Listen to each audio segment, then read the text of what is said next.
Hello everyone, Answer here with Tears of the Kingdom.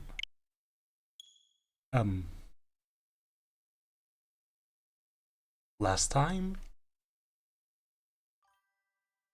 I witnessed the end of the story, and man, there's a lot to say about it.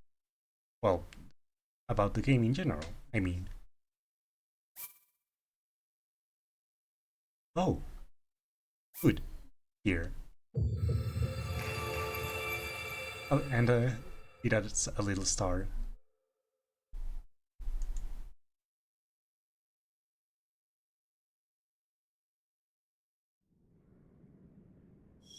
Demon King. Oh, that's really good art. An evil man who lived long ago in the era of Hyrule's founding. His legend claims that this Gerudo man fed his bottomless ambition with great power and became a king of demons. He was imprisoned beneath Hyrule Castle for ages, but the magic holding him weakened when the castle was damaged during the calamity a century ago. And his power has steadily been growing since.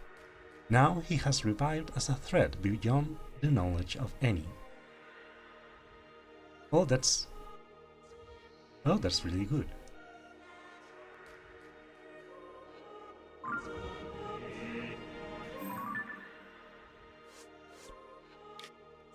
Well,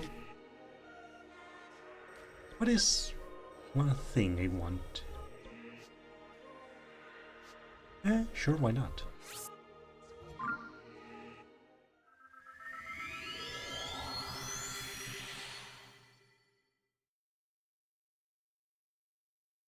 Ba-ba. Ah, right. My thoughts. I really like the entirety of the series. Oh, right. I need to dismiss her. Nothing against you. You just occupy way too much space for how little I use you. Goodbye, Minoru.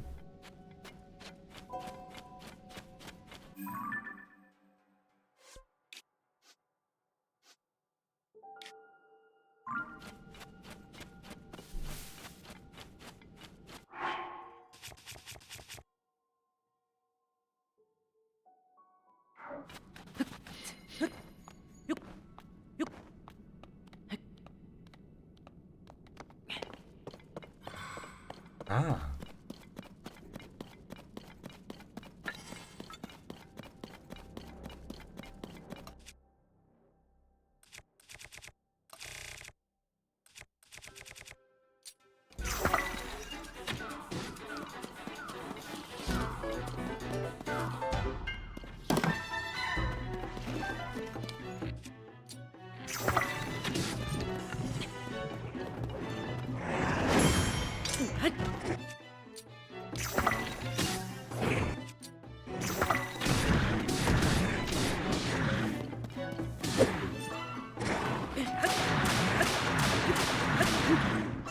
Oh.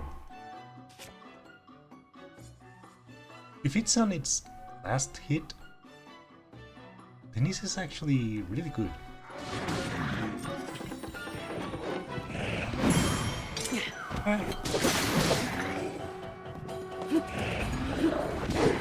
Yeah, it was just a placeholder anyway, sadly.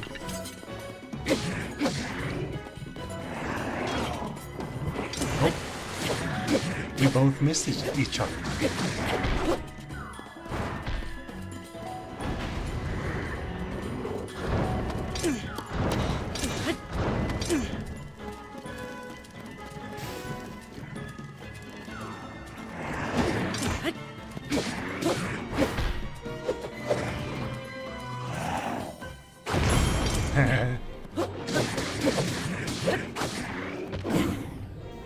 Nope.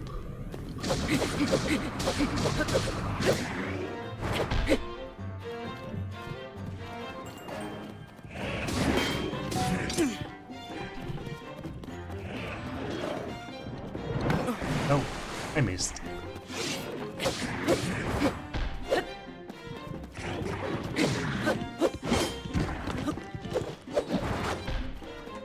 Can you get out of the room, please?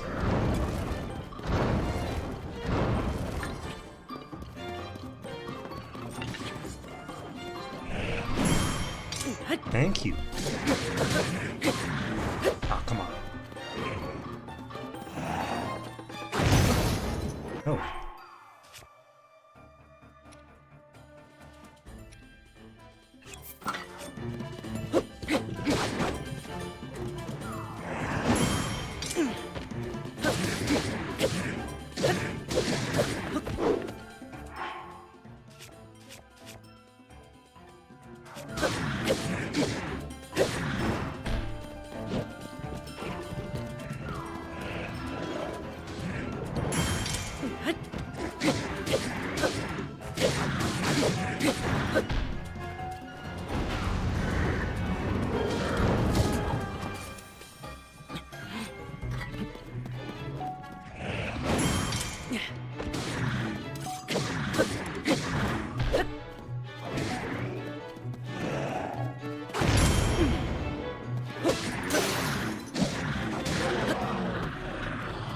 There we go.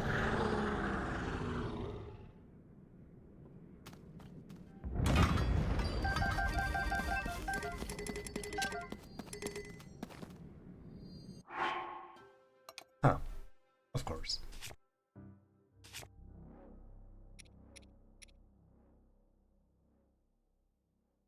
Sure, why not? Durability. That's good. Anyway.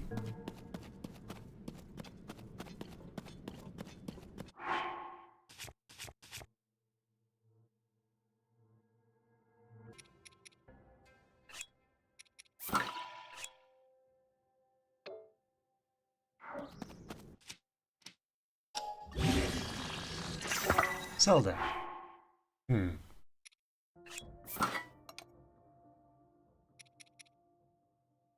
Like...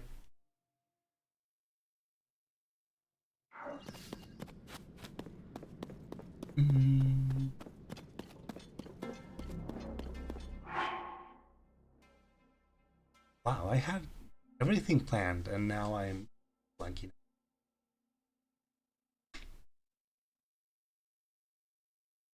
I think that for all the things, the little things and the not so little things that I didn't like, I did like the writing. It makes it seem so much more like a story. Because, sure, at first you had the limitations. The original Zelda, there was only so much you could fit in a cartridge. So that's how and why the mangas came to be. Everything else, all the supplementary materials, actually, everything. And then you start eating a little more and using different, well, not exactly tricks of storytelling, but like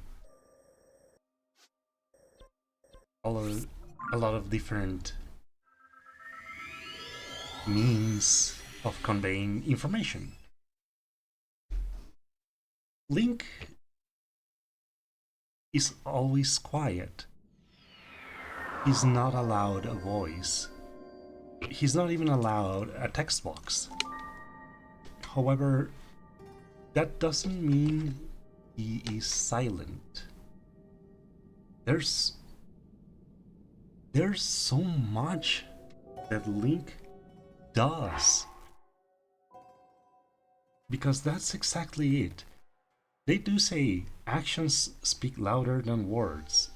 And here it is. You have an excellent example of that. You have Link. Let's go for the Super Nintendo. Zelda: A Link to the Past. You get basically nothing outside about Link himself, just that he is living with his uncle. And then they receive Zelda's telepathic message, and he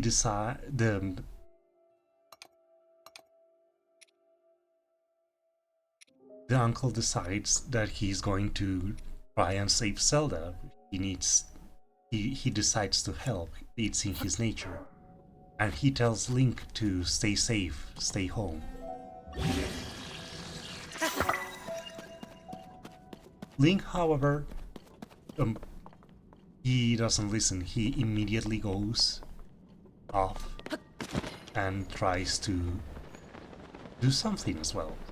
You infiltrate the castle and Link finds his uncle mortally wounded, and the uncle gives him his sword and shield. Oh, come on.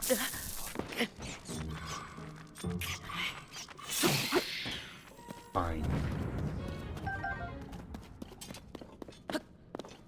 The uncle gives him the sword and shield, and he embarks on his adventure. Oh god.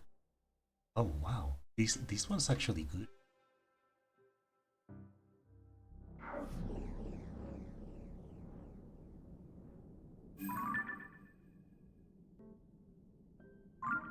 And then you help Zelda out. Link basically doesn't seem to do much here by himself. But then you just have to start thinking about it. His uncle is gone. And so is the king.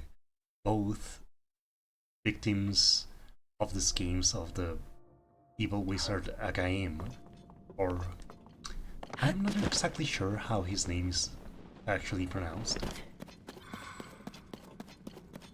And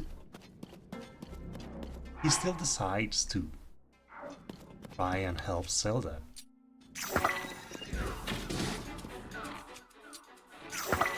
Now,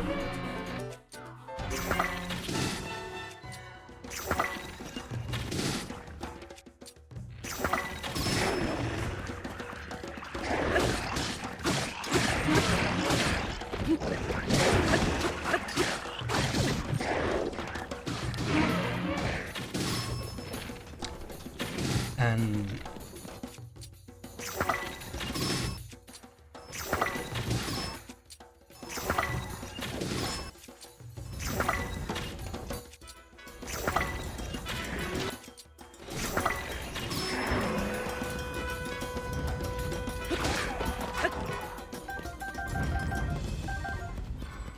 you help Zelda escape.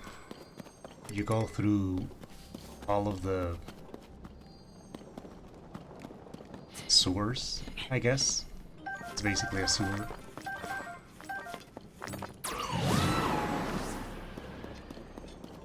And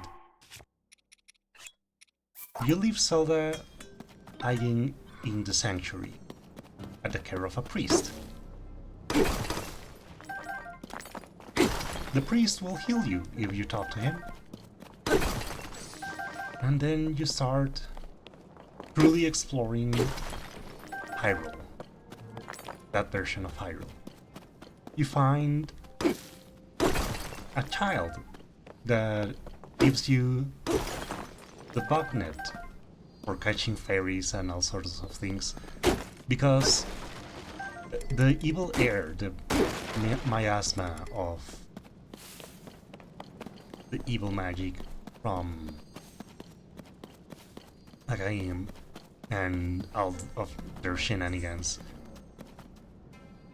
has left them too sick to go find bugs and play.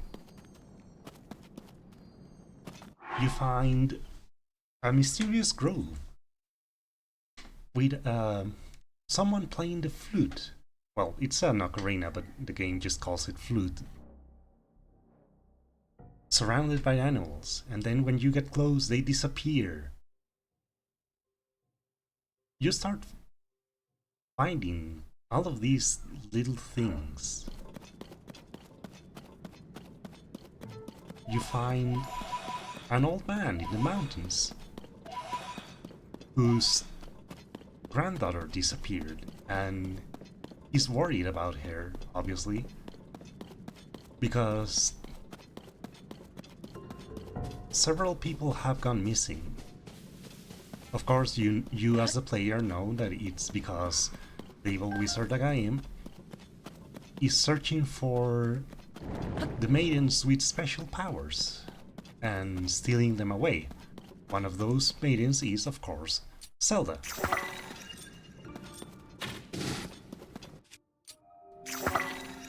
That's why he had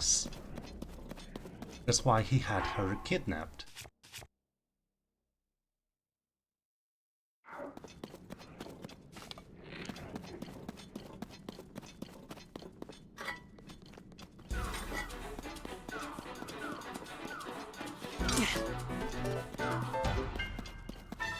Then you start finding other people.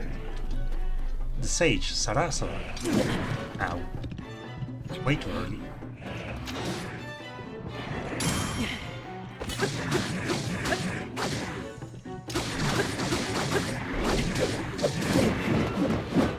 And you start learning.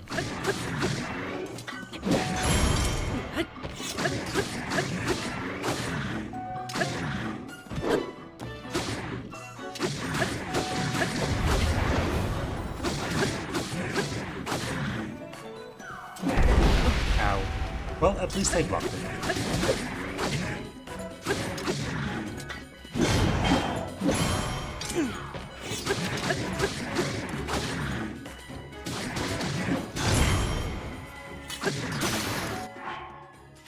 And then you start learning more and more about the lore of the game. You learn about the Seven Maidens. They are descendants of the sages of old that sealed Ganondorf with the help of the Hyrule Royal Knights.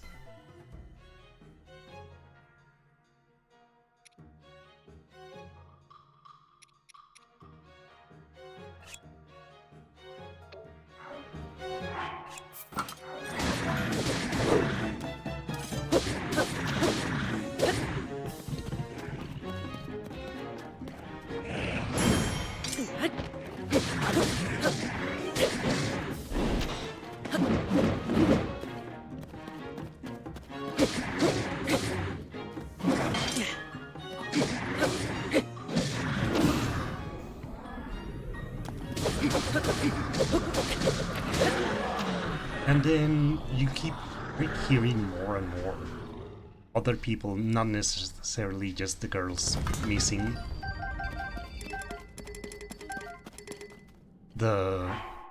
There's one person in Kakariko whose son has gone missing. He loved to play the flute for the animals in the forest. And then you start going, oh, wait.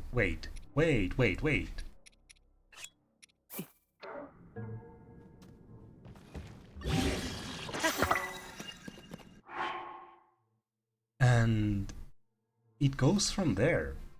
It keeps going from there. The world starts building. Then, once you get the Master Sword, by getting all of the magical pendants of plot relevance, and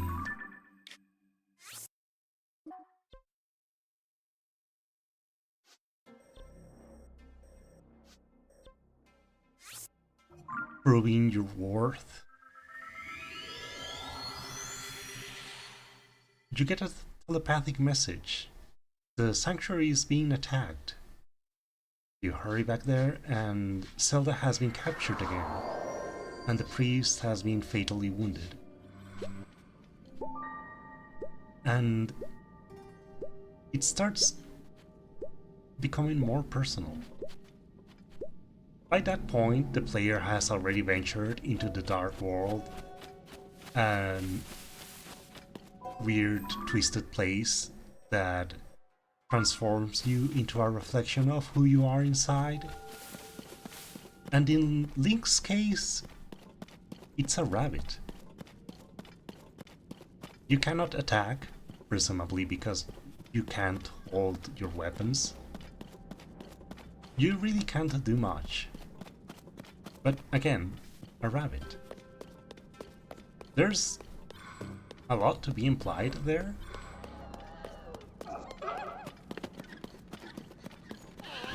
And just think about it. What if Link is scared?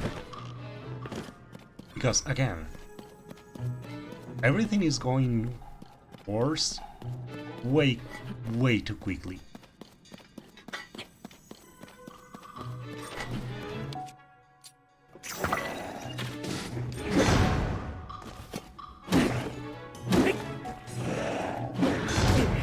Oh.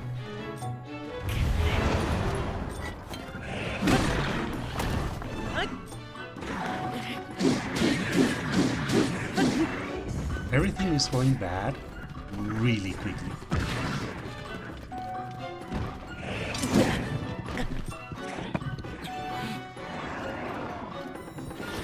And his uncle has died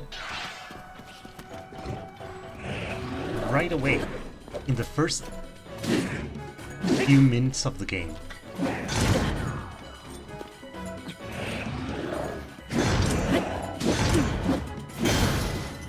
Okay, I need to stop talking while I'm fighting. Just give me a second.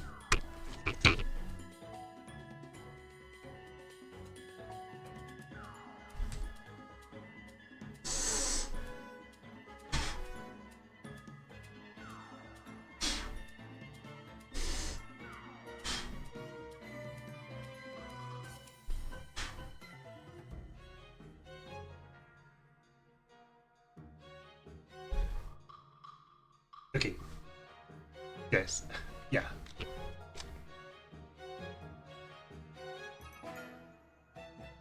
Link is kind. All of the versions of Link can be described as kind, because the people ask things of him. Sometimes not directly, just like, oh, I am worried this person has disappeared, or this person has been captured by monsters, and there's no way to get them back. Who would want to get into the mouth of the beast for someone they don't know?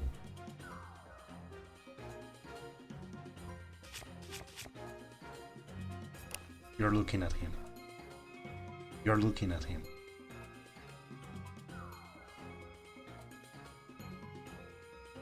And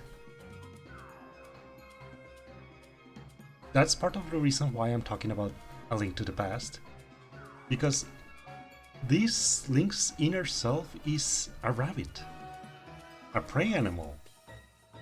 He's just a sweet boy. He's just a kid. He's kind, he's nice. But he goes against the entire royal knights because they've been brainwashed. He starts fighting huge monsters because there's no one else that would do it. No one else can. They are too scared, or they are sick, they're old, they're even smaller than him, things of that nature.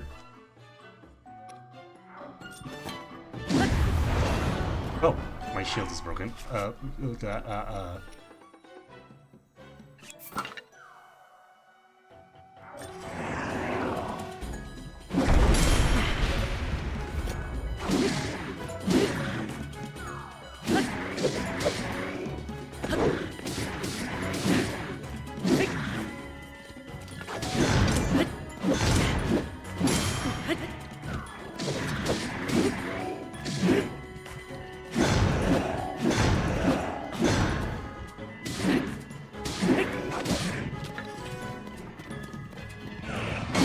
No.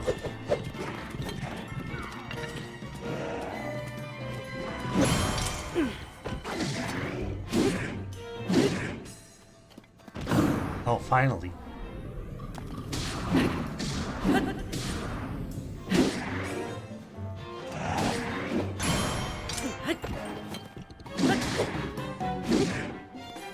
Oh, again.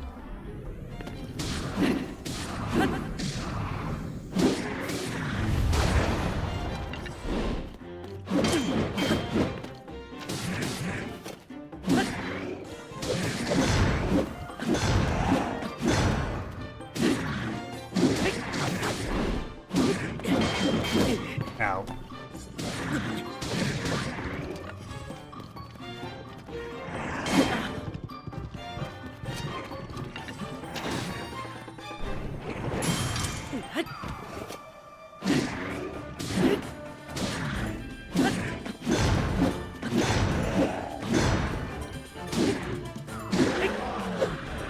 Link's shield arm could punch someone into orbit.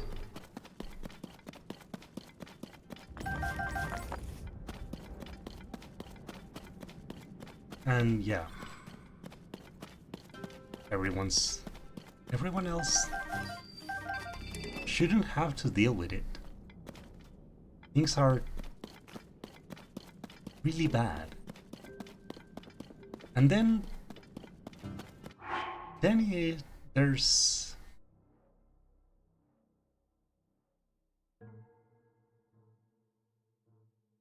going against the wizard themselves. They see how Zelda is being zapped and teleported somewhere, disappearing completely. Fateful Longblade. It is goodish.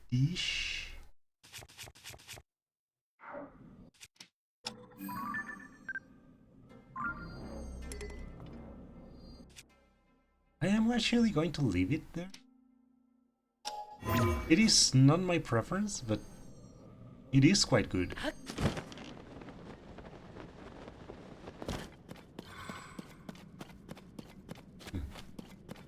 And then you get into the Dark World and start exploring the Dark World in earnest. And you get to see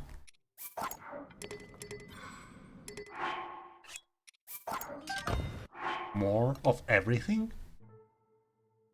You find the equivalent of the mystical grove in the forest, and you find someone there who's very wood looking. He says that he misses his father, he wants to play his flute, he's sad and miserable. He buried his flute in the forest, and then you go find it. And you get back to him. His transformation has progressed. He looks even worse. And now he can't even play the flute himself.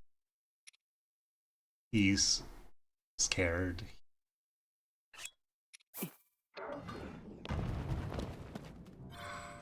He doesn't... He knows what's happening to him. He knows what he's going to happen. And that there's no way out. He just wants to hear his flute again, and he wants you to let his dad know what happened to him. You play the flute for him, and he just turns into a tree. And he stops talking to you. And the vision of him stops appearing in the magical grove as well.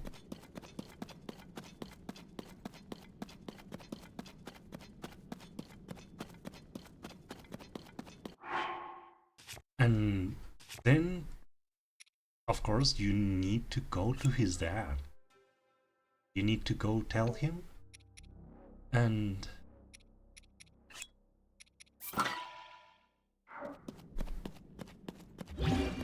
he, you talk to him, he says he recognizes that flute.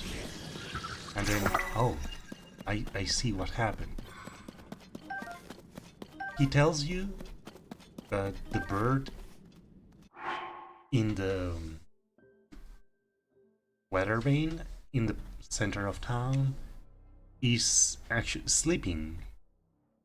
The bird used to love the sound of the flute, and if you play the flute for it, it may wake up and help you.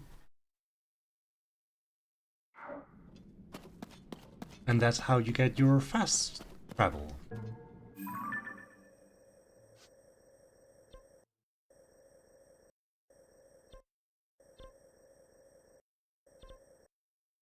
And of course, in terms of design, it's a way to get you get the player from A to B and then from B to C. The player starts just doing things like normally, just the story, however, is what makes it more compelling, more memorable, because there's a tree that used to be a kid somewhere in the dark world. The kid just stopped moving, alone, afraid.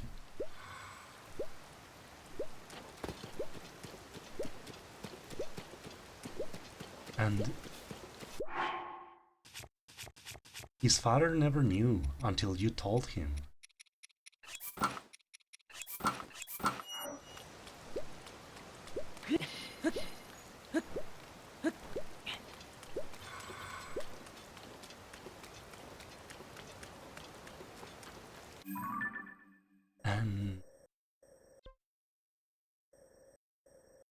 And that's it.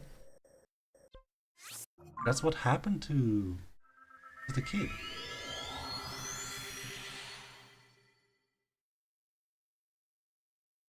You start progressing more and more. There aren't that many NPCs in total, but you also find a frog somewhere, and then you see that he used to be a blacksmith. It's the missing blacksmith that you had been. You probably had been already. Oh wow, it's even colder here. Fine, fine.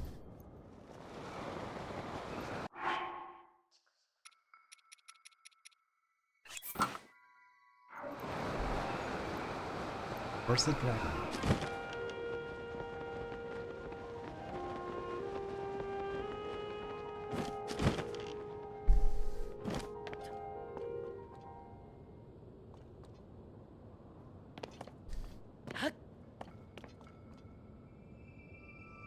You find the missing blacksmith, you reunite them, and they can make the Master Sword even more powerful than before.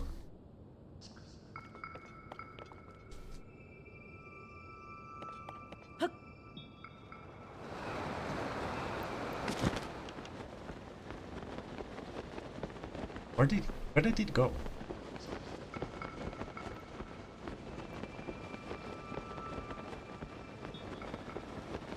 Huh.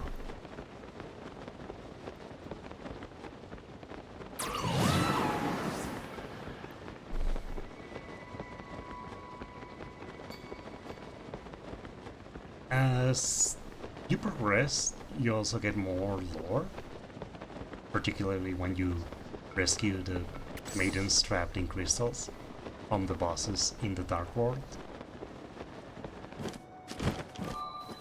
Sahiro, fine.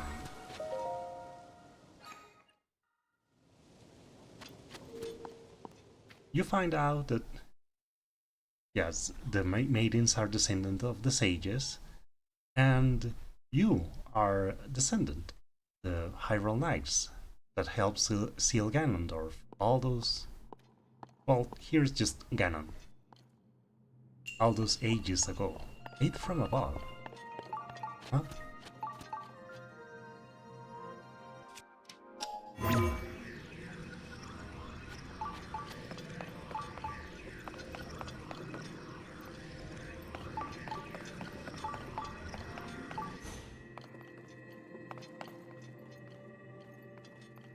Well,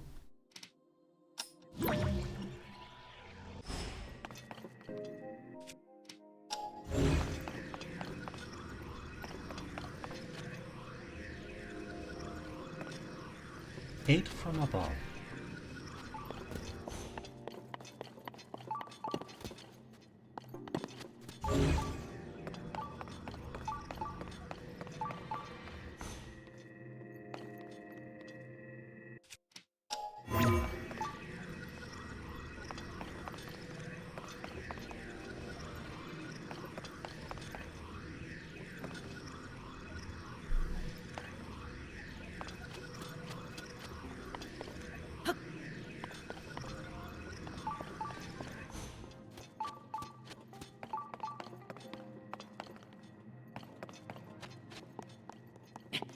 Anyway,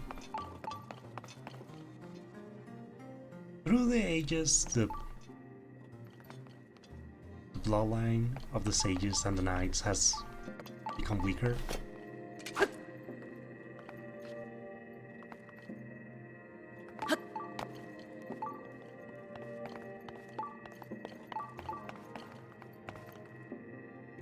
I get. Huh? It's just a simple trap. Okay, fine. I was overthinking it.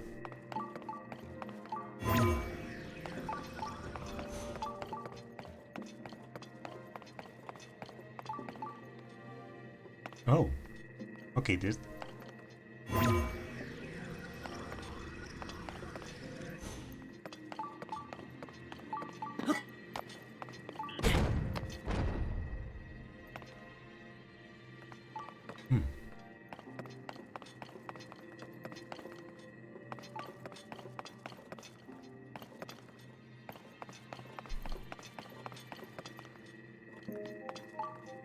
And now you need the help from both the sages and the knights.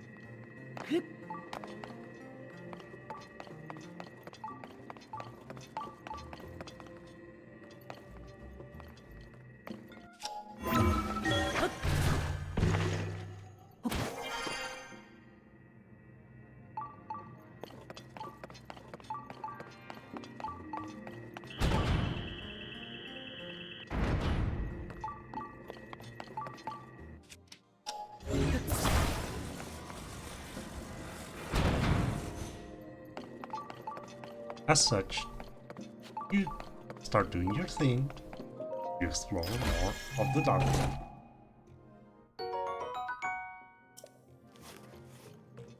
And it's just... You also get to the end by finding a fairy, the queen of the fairies.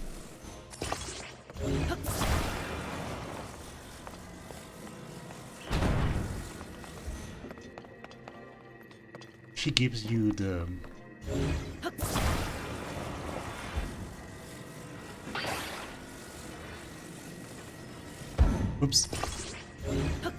silver arrows, because while the Master Sword is the key to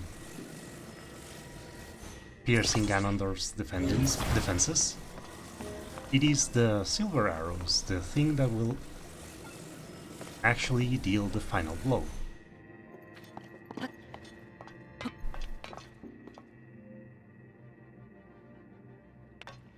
Now,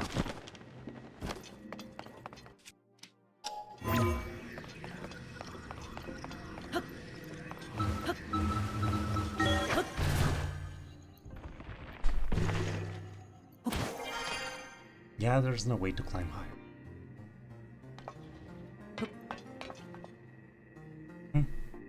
Oh well.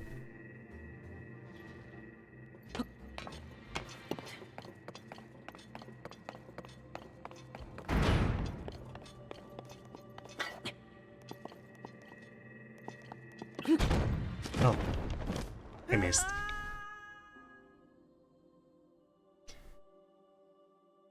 In any case, you get rid of Ganondorf. You... Oh. Wait.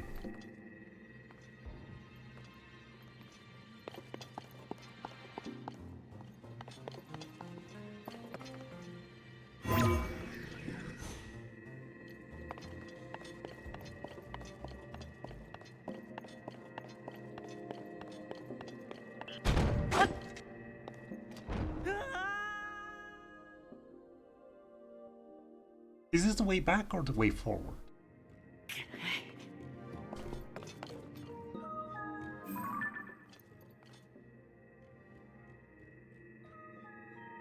Oh, that's the way back. Okay.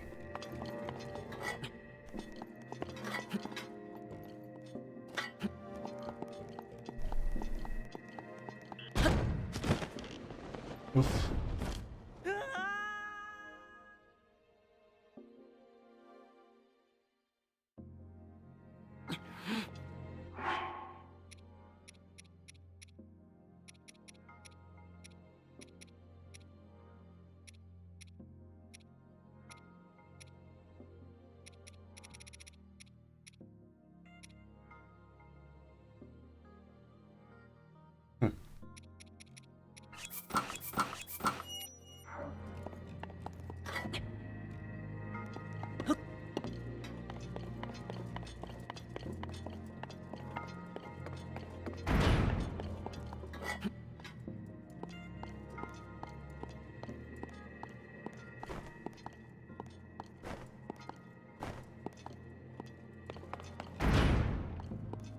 Oh wow, what? What? Oh.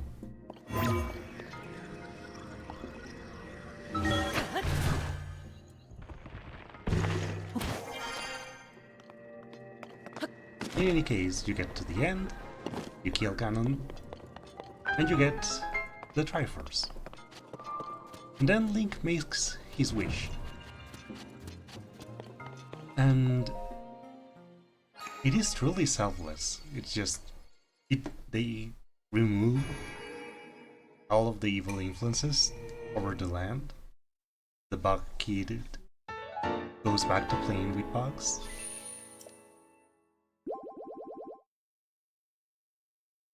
The boot boy goes back to playing for the animals in the forest. And then his father is also there, and so is the bird.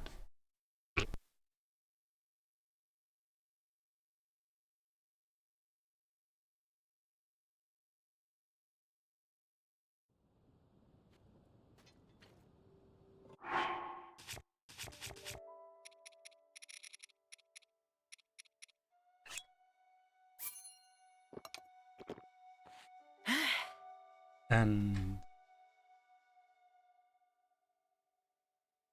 he resurrects the king and the priest as well.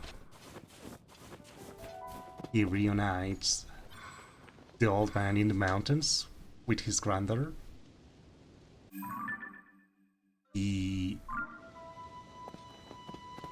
closest thing he does to a wish for himself is bringing his uncle back to life.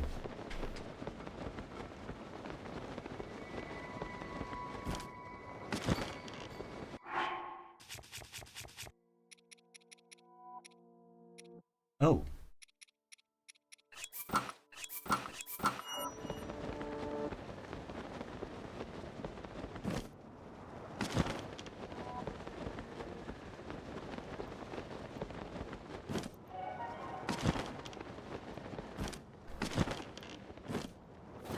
And that's part of...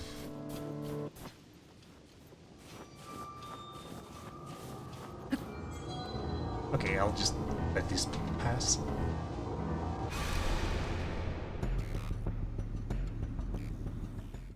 So that's why I think that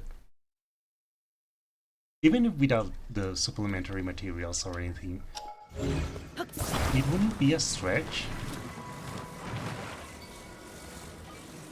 to think that he's just doing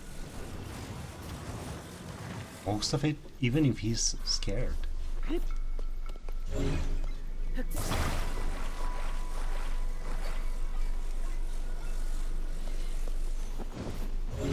Because there's no one better.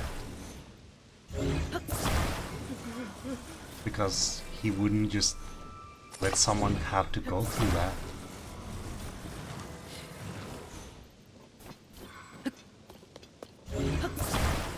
Oops. Never mind. I'll just take it.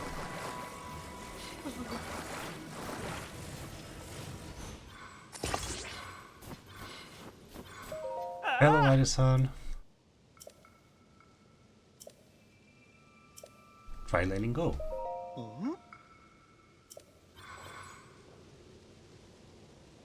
He's standing.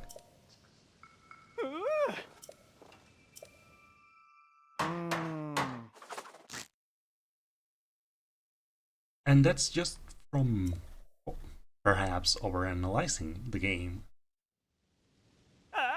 A boy whose inner self is a rabbit being a hero, a knight, rescuing princesses,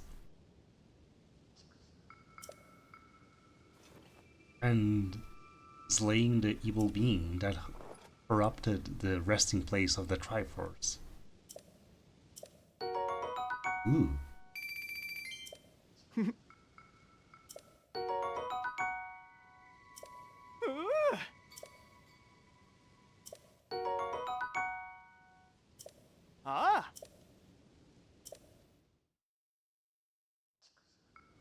And in the same vein, let's jump forward to Wind Waker.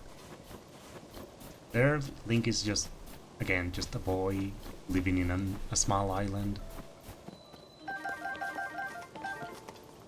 If perhaps not exactly happy with his lot in life, he's not overly concerned. I don't know how he interprets the peaceful life of the small island. Not quite done here. Amali. I'm so relieved that the blizzard stopped. Thank you, Link. Truly. Now everyone can return to their normal lives back in the village. I plan to join them as soon as I have finished straightening up this lodge. I owe it to the children to cook their favorite dishes. It's the least I can do after all their help around the village. Do I have a...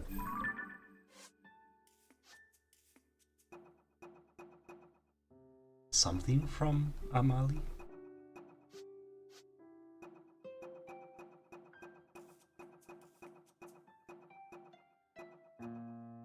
Oh.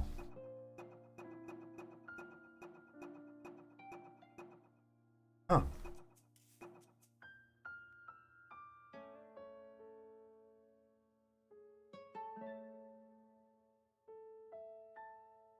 And... right. Wind Waker. He's just a boy, living with his grandmother and his sister, younger sister. And then on his birthday, his sister gives him what she considers the best gift she could ever give someone. She's going to lend Link his her greatest treasure, her looking glass, her telescope. It's cute. It's exactly what a child would do. I'll let you see it. I'll let you see it. I'll let you use it, but you have to give it back. And then he finds a giant monster bird, and someone falls in the island. And his first instinct is to go find a sword to rescue them himself. What? You are 10. You shouldn't be worrying about that. But he does. He does, because he's just a good guy.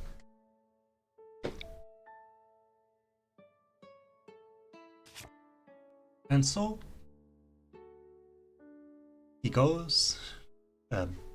The guy who has the sword, the old man Orca, he's not going to just let him take it. He's just, at the very least, going to train him on it.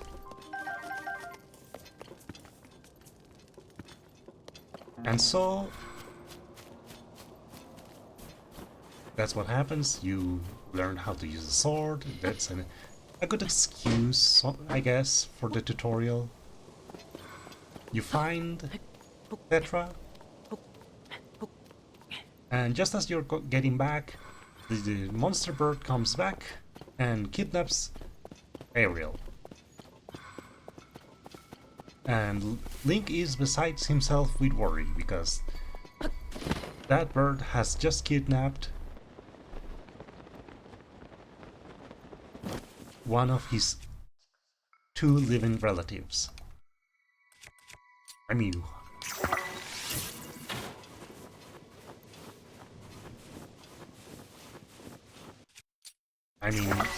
what the hell? Oh, come on.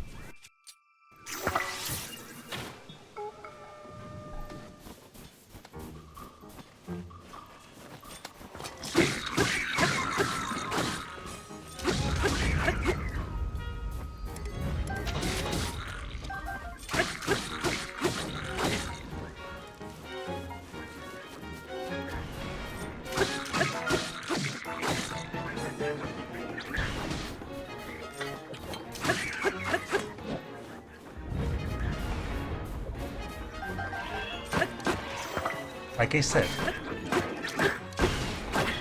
what if he is scared? Because his sister has been kidnapped on his birthday. A day that was supposed to be just a celebration. Perhaps not the kind of celebration he wanted, because he was supposed to wear the green clothes of the hero, and he makes it known that they're not exactly his style.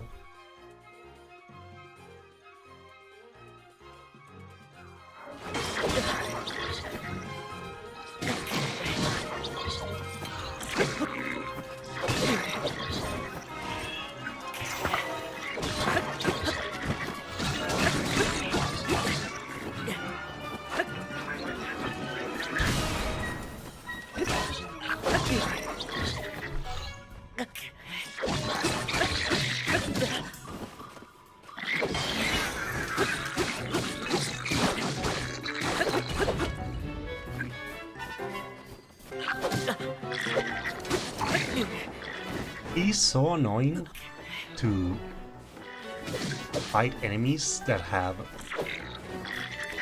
a winged weapon.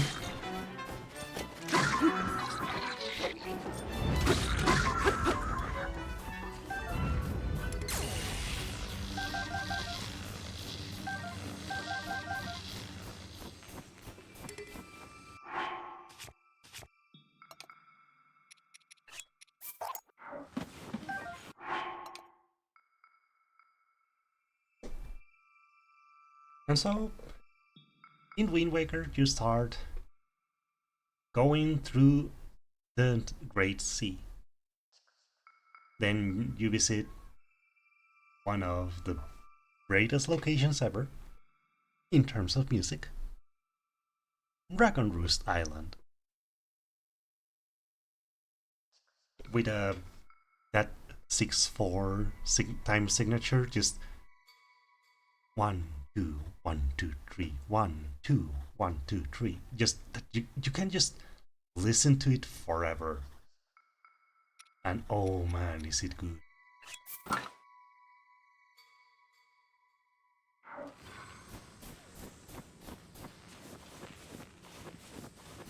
And out of everything, just you learn that they're in quite a pickle. Their guardian, the Dragon Baloo, is something is happening to him.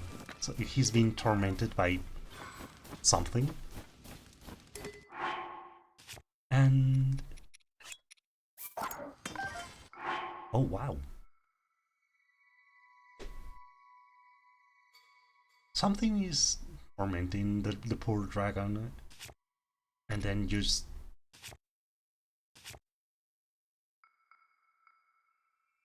you need to do something about it because Link is just that compassionate. Yes, you could, for players, you are given the reason that, oh hey, chieftain the chieftain is worried about his son, and his son has the magical pearl of plot significance. So you have to solve the problem. But think about it from Link's perspective. There's a kid of his age. He lost his mom, and the pearl is the only thing he has. And right before his very important ceremony that would give him the strength, I guess, to fly like like the other adults, this happens. Come on, man.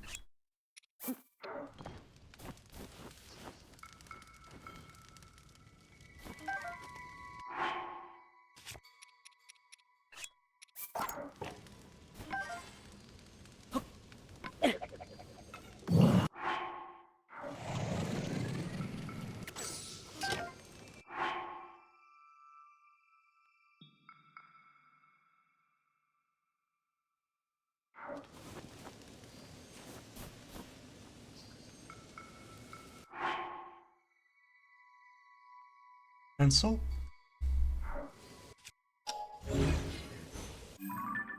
he decides to do something because then you see Medley and her resolve. She has been taking care of the kid, and she also wants him to be happy, to be able to grow. And so he decides, and so well, and so he can decide to move forward. She goes to see what the problem is. Oh, come on.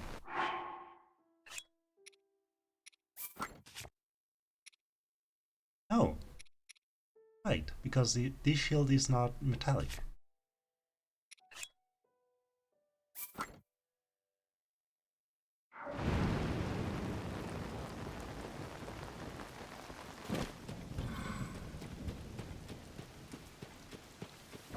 And so also Link also decides to go up the mountain.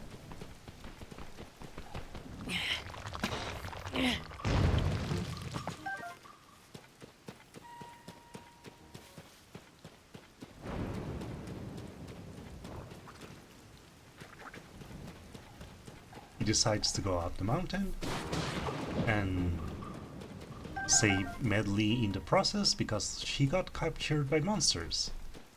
Because that's what was happening. The entire volcano got invaded. And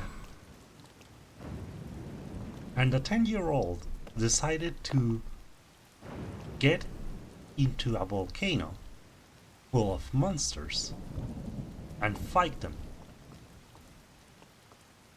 with a borrowed sword.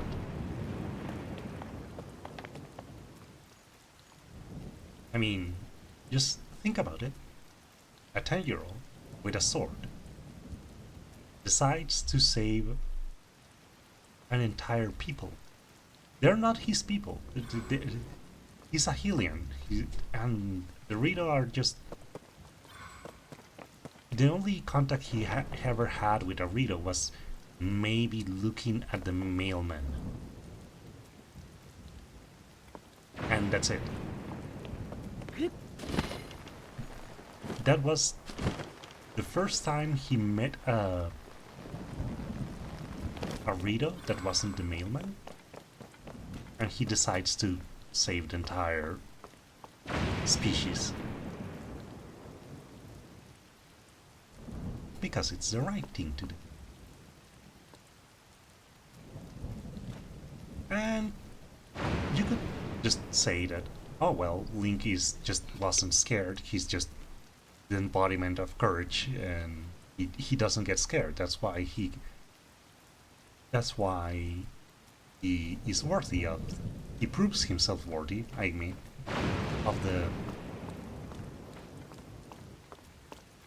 Triforce of Courage.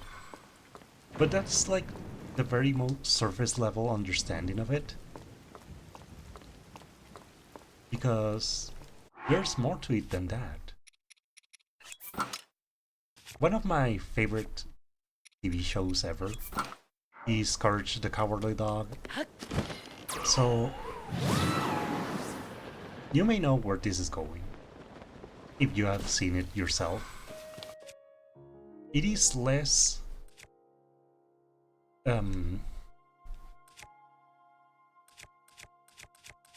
it is less do not be scared, and more do it even if you're scared.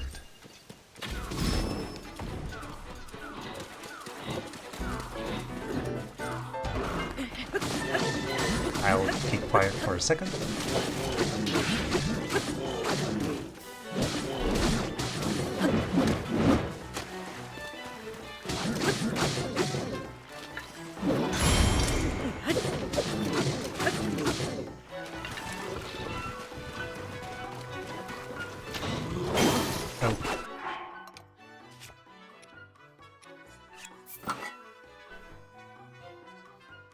Because that's basically the premise, the core premise of Courage the Cowardly Dog.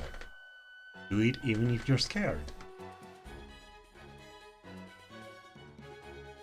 And again, Link strikes me as being incredibly compassionate.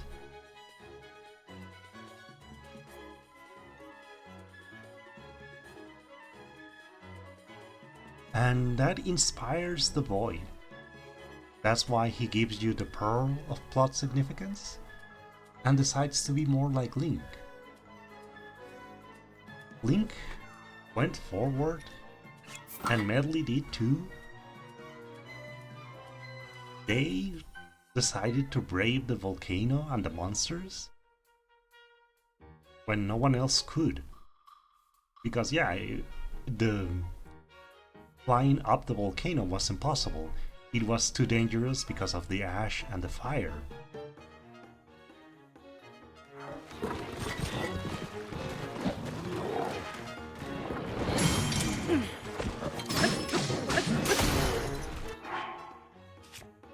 The ash and the fire just made it impossible to keep going. There's the 80 sword. Sure.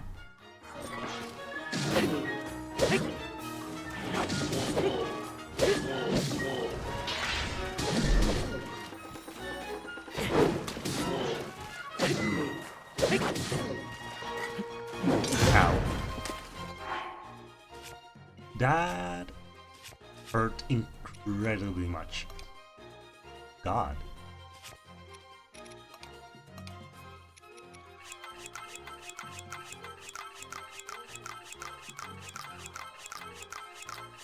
He decides to change and move forward as well.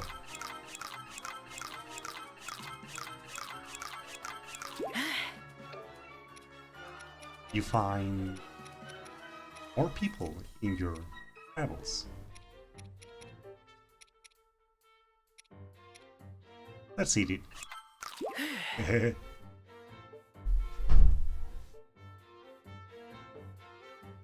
And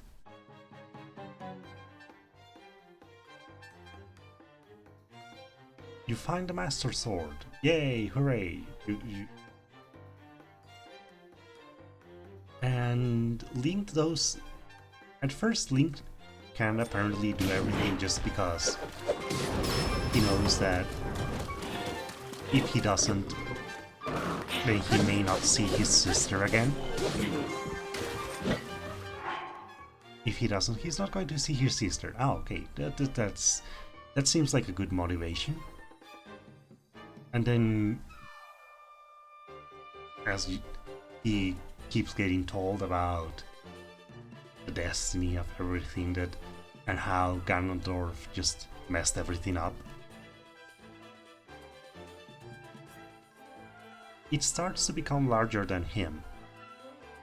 He knows that he can't just stop, because as long as Ganondorf keeps is just out, then no one is going to be safe. Not him, not his sister, not anyone. Not his grandma, nothing. And so, he keeps going. And when Ganondorf tells him, oh, that sword is dull, that sword has lost its edge, its dull, and it no longer shines with the power to repel evil. What does he do? He sets out to fix it.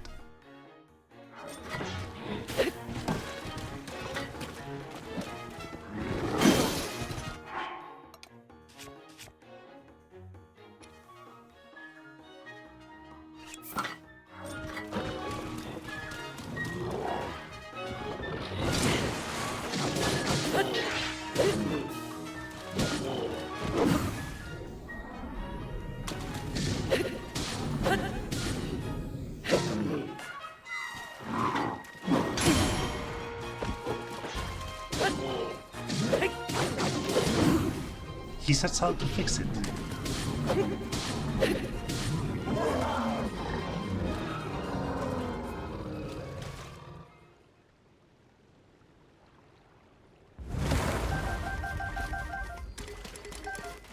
Ah, come on. Again? Seriously?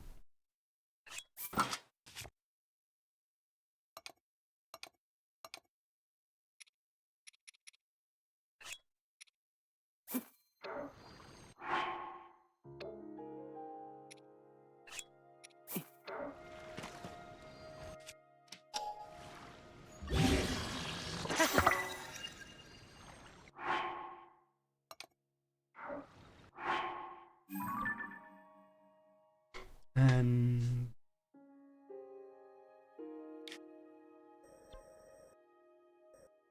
there's also, I think I already talked about it, the theme of how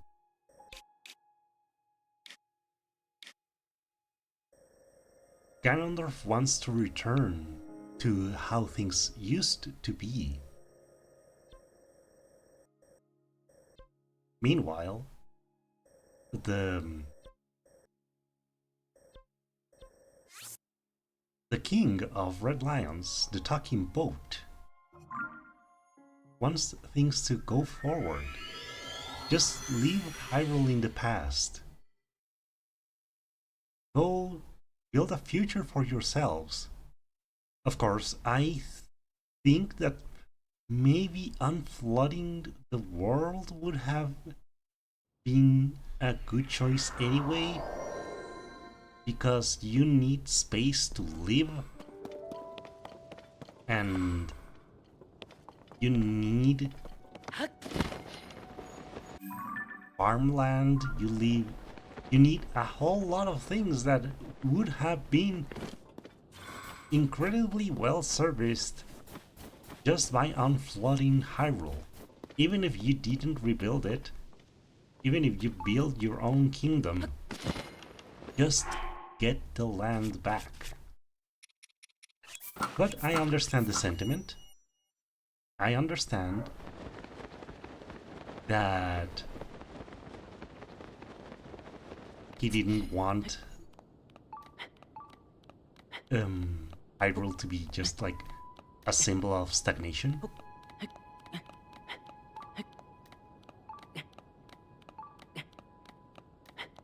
He wanted just for them to just keep going for themselves.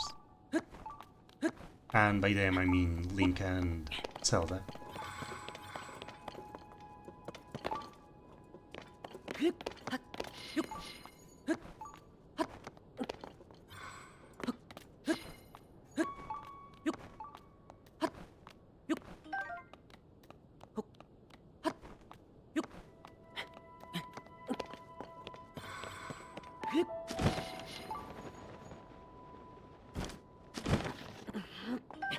And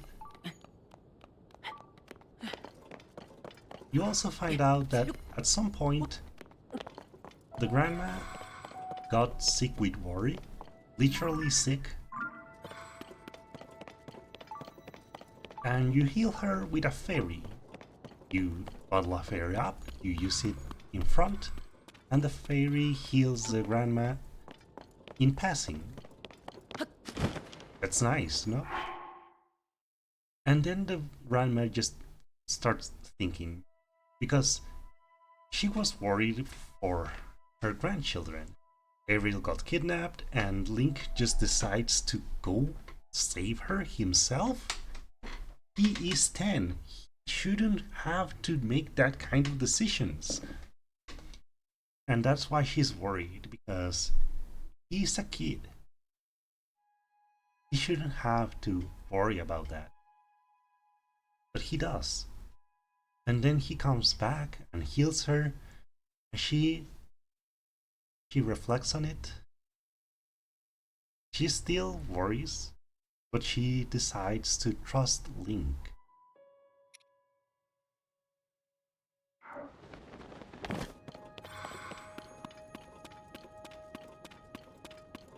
She decides to just let Link deal with it, because he keeps proving that he's strong.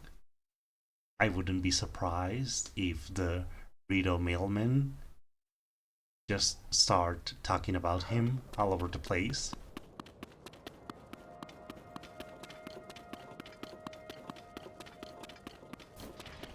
Oh good, you have a shield. Now.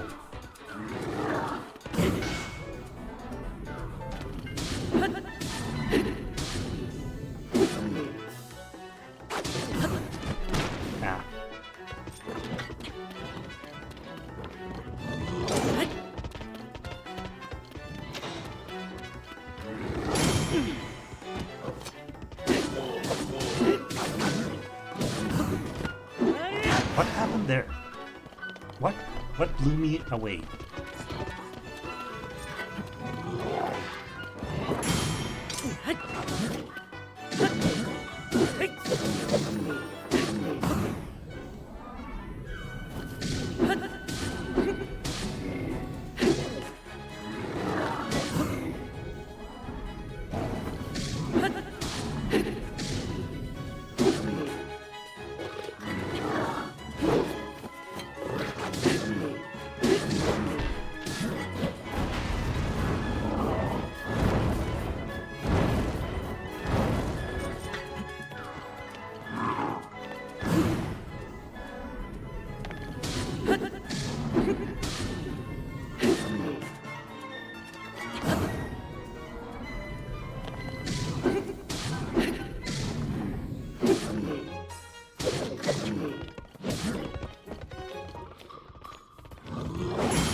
Did the shield bash kill him? Or was it one of my friends?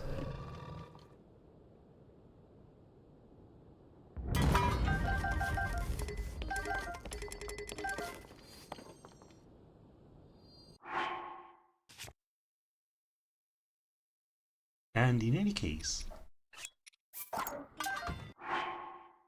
come on, come on, come on. Oh.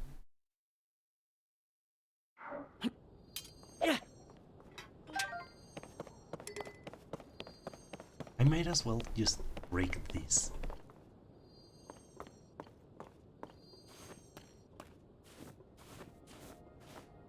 Where was I?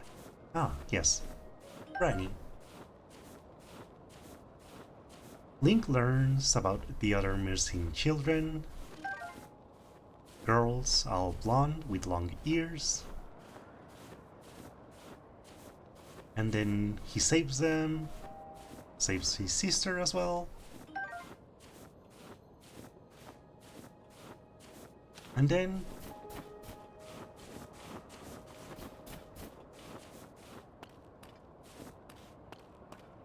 get the ending.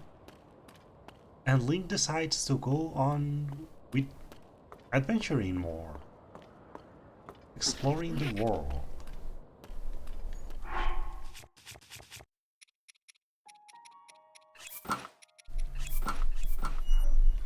And I keep mentioning this just to jump here because people praise this game a lot for its writing, how Zelda is more of a character and when she used to be more just like a plot device.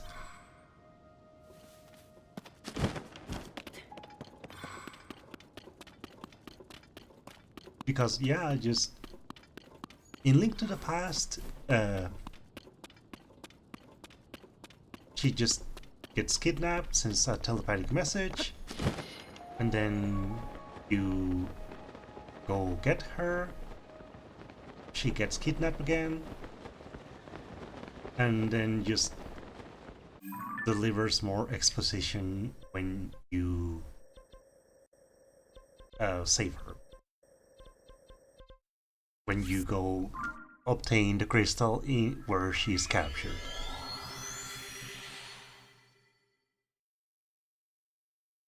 In Wind Waker, she has a more active role. If you haven't played it, just, well,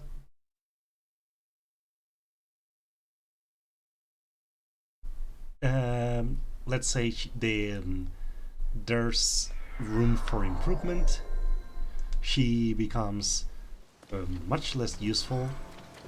She starts useful, then becomes less useful, and just gets kidnapped again, and well, it's a bit of a mess. And that's why people aren't too excited about the writing about Zelda. If a court security report day in and day out. Oh, right.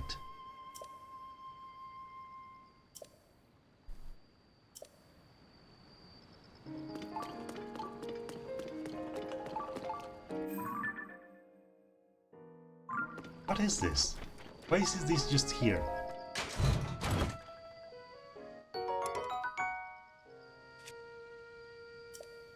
That is why it's just here.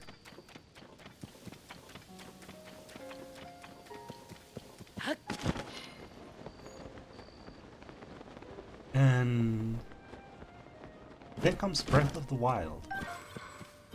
Zelda is suddenly just fleshed out in the game. Oh sure, there's lots of characterization to be done, to be found in the mangas and all the other supplementaries, like how Twilight Princess, they explain the reason why Zelda was so quick to sacrifice her own well-being to help Midna was because Midna and Zelda had already met. Well, not met, they knew each other. Through a magical mirror, they could talk. Through the mirror, and that's how they learned about each other. And they kept each other company because they were quite lonely because both of them are leaders. They are, even though they are children, there are great expectations placed upon them. And that's way too much for them.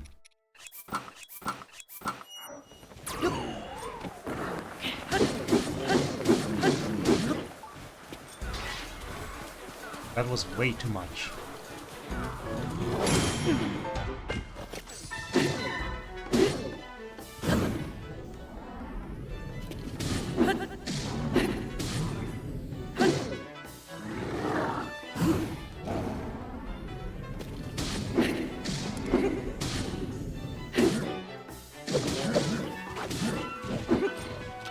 Come on, come on.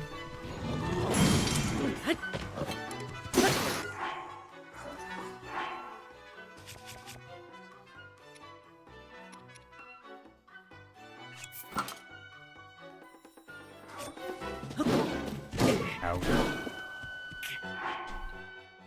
It is a very heavy burden, and they helped each other by sharing it.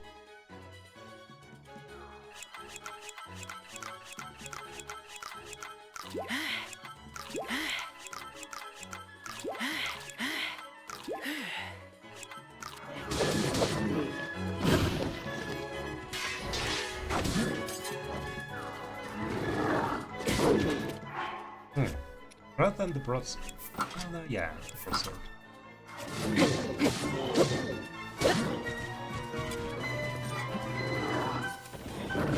Ow.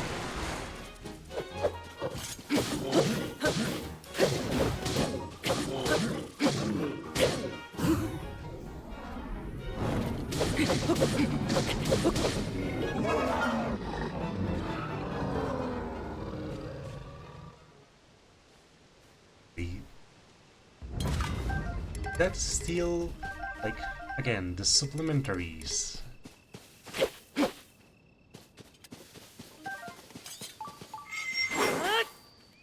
And so...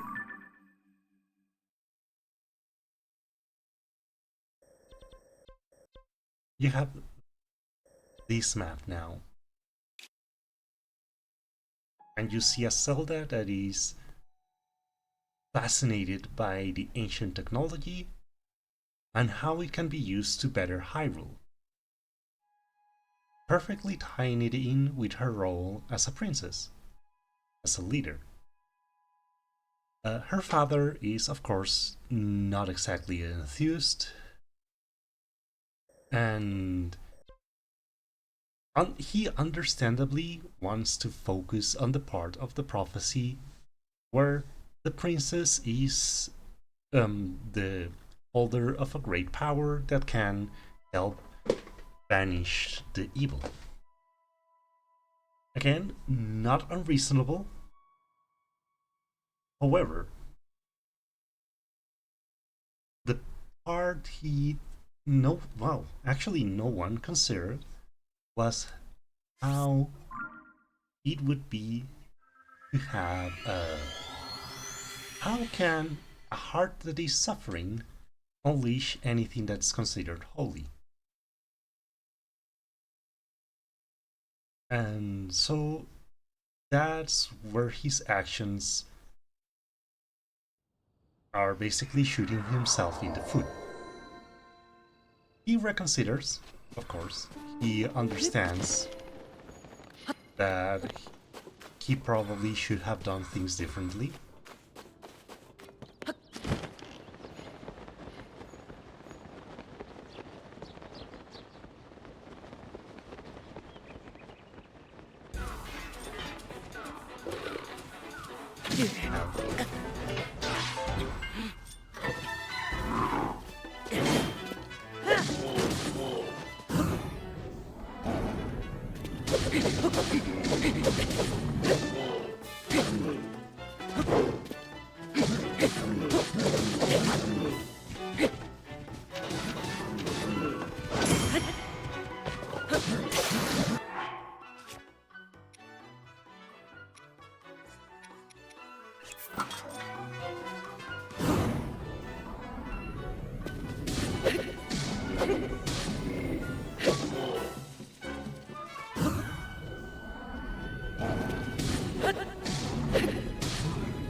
you have all of these characters. Revali, Mifa, Daruk, and they give Zelda their support.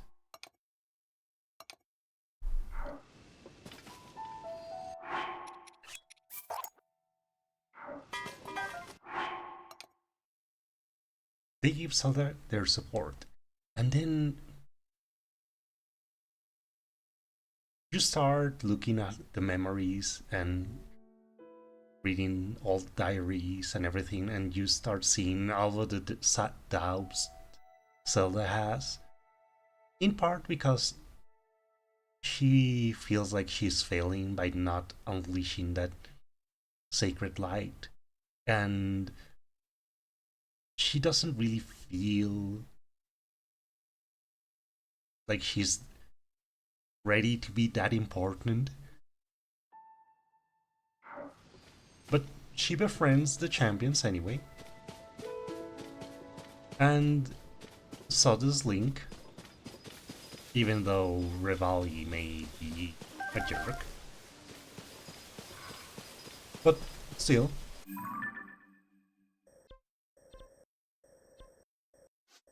Revali can just go do his thing. And another thing that the father wasn't like taking into account is that Zelda is also right, just as he is right in that the sacred power is important. There's also the fact that the guardians and the sacred beasts are Sheikah technology, and technology implies it can be made again. And if they knew enough about it, they could maybe make their own.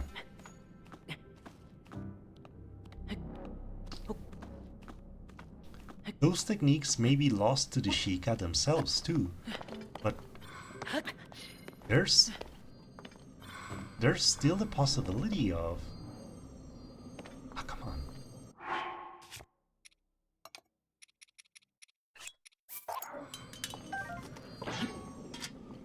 There's still the possibility of...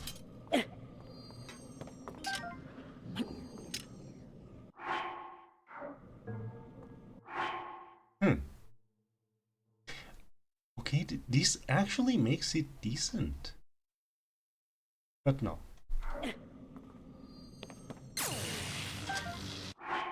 Oh, good.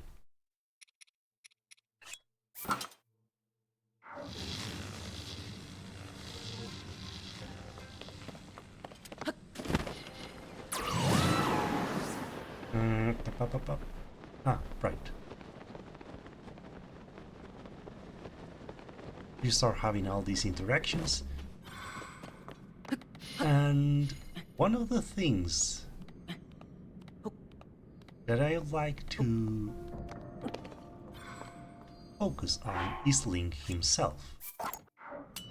Because, again,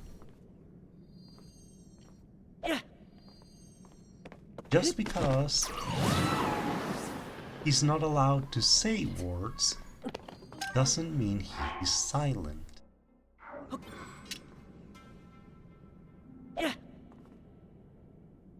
It just means that you have to be more careful.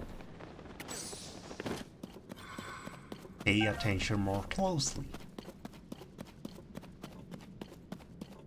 And you start seeing that Link very likely had doubts himself. Because of the immense pressure he's in. Because he drew the sacred sword. He is the hero. He is the amazing knight. that will help save the world from evil. And again, just think about how terrifying that would be. He was just a knight. Sure, he was the absolute best, and he probably wiped the floor with literally all of the other knights. Quite possibly 3 at a time. But then he finds the sword, and he gets told that he's supposed to fight a supreme evil that tried to destroy the world, and has tried more than once. Okay, really? Really? That's what we're doing? Seriously?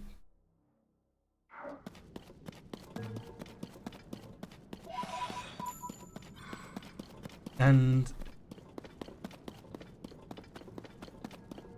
then he probably didn't say anything because Zelda already had all of her doubts about herself.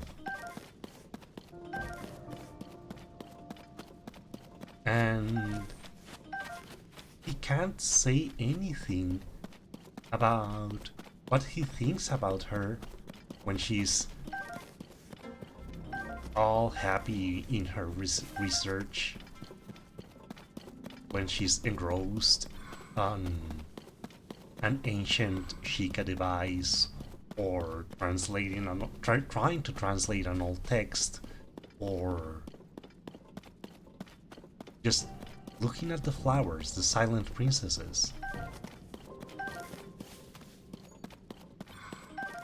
All of the little things that make Zelda more human to us, the witnesses, the players,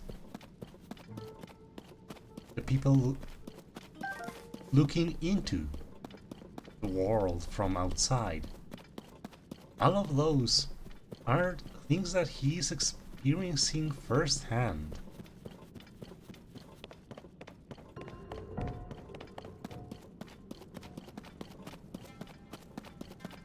Frogs, frogs, frogs. Is this a normal frogs?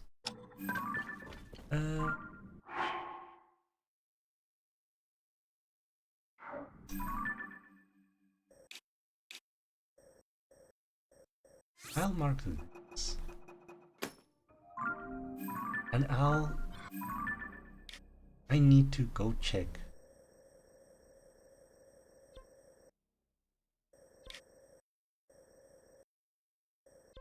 All of the things that make Link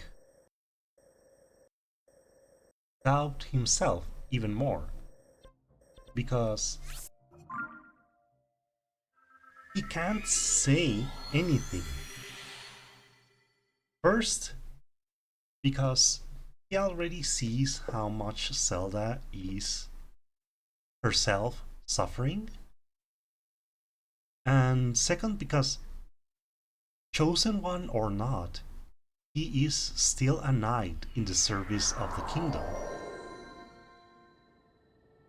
The king is the authority. He can't just go against him. Not only out of a sense of loyalty and duty to the king himself, I'm guessing that's a great part of why he couldn't say anything, but also to the kingdom itself. Sure, just holding this in your hand and saying something would probably mean a lot. Like, if he wanted to, he could rally people to his cause. But then what? He can't divide the kingdom against the king. People are already worried that they may witness the... Okay, why did you have to sound like that when you came out? A fragrance that's familiar to me. Okay.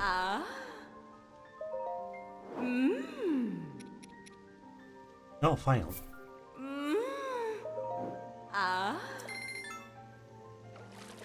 And he can't divide the king. He can't divide the kingdom against the king, because obviously some will still follow the king, say that he's right. Others would 100% rally behind him because he is the chosen hero. But everyone is already in great doubt.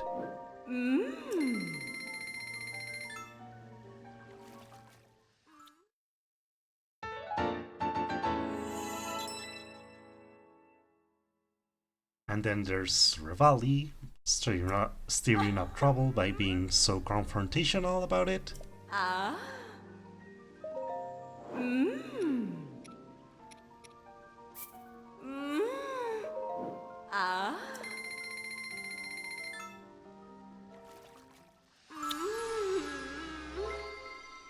So Link keeps quiet, but he still does everything he can.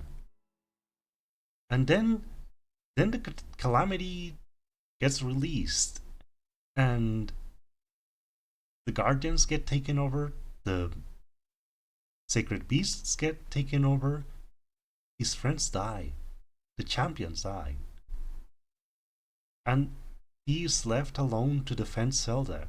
A Zelda that is all over the place because she is lost mentally, emotionally.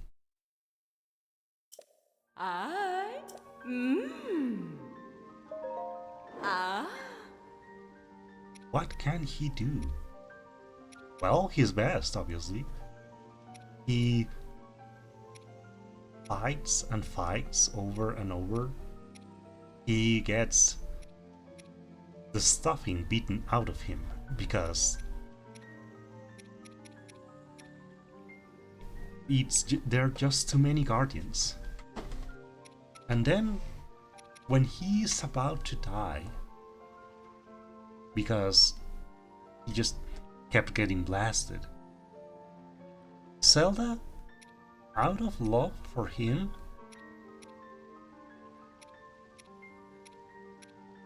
out of worry,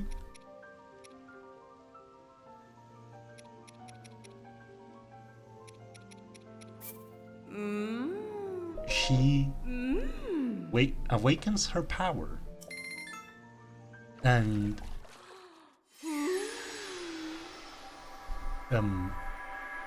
I guess deactivates all of the guardians.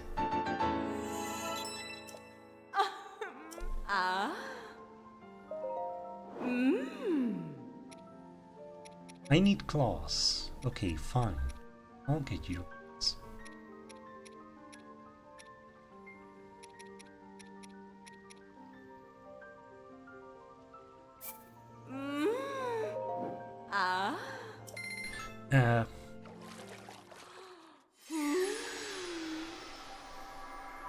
He gets put to rest in the Shrine of Resurrection. 100 years later, he wakes up with no memory of it, and he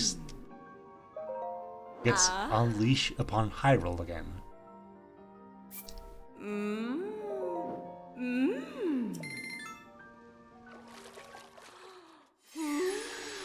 And you're left to your own devices then.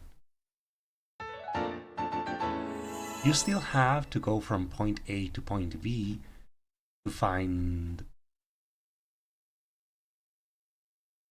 Well, to make it easier for yourself for the fight against Ganondorf, because you've seen the speedruns probably by this point. You can absolutely go from the Great Plateau to Ganondorf's chamber right away.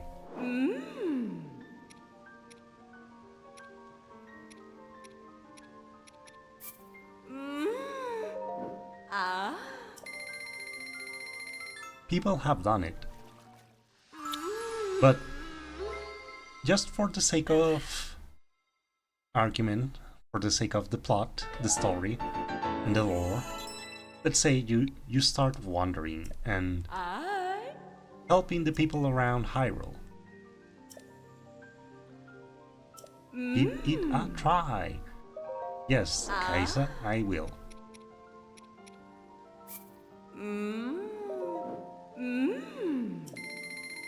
This hurts my soul. Absolutely. I am agonizing over the loss of my rubies.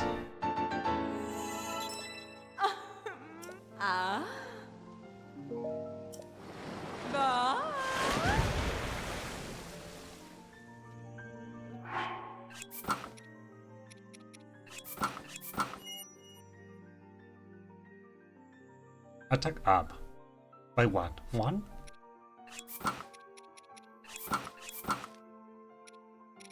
I hope it's not just 1. That would be absolutely horrendous.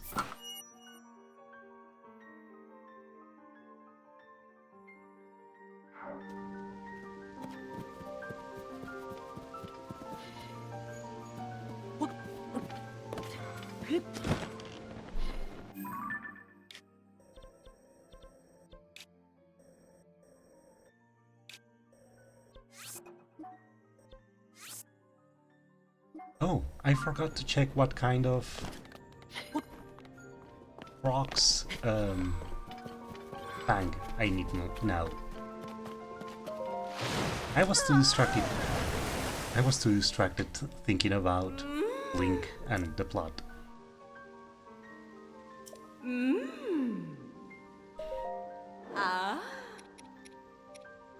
Obsidian Frog's Fang.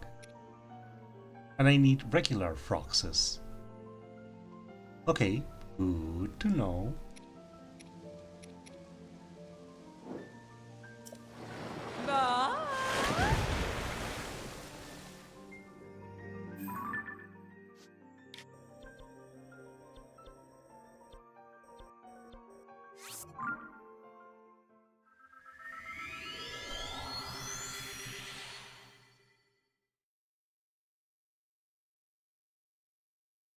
And so Link embarks alone. He finds the remnants of his friends, and they leave him their last wishes and a bit of their power.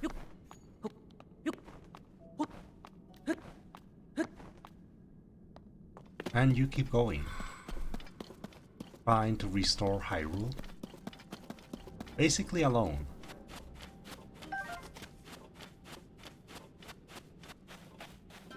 And then this.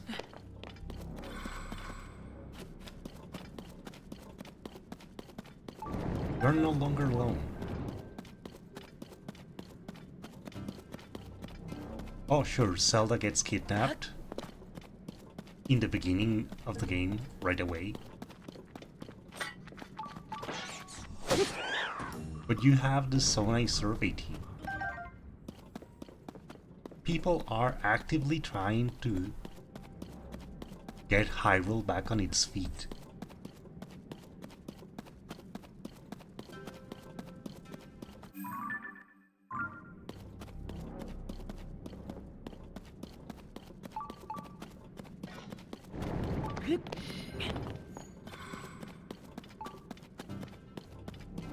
People want to make things better. Some of the people who are on these missions to get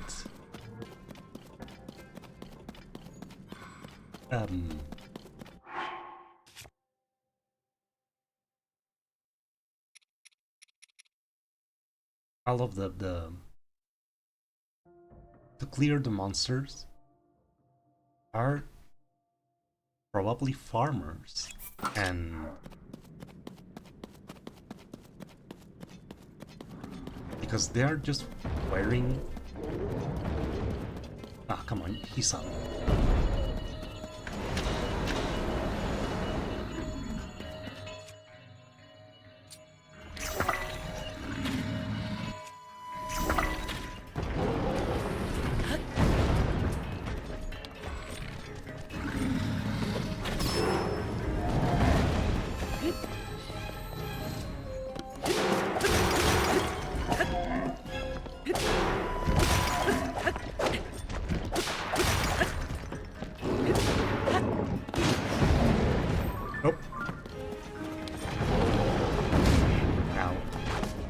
What was that?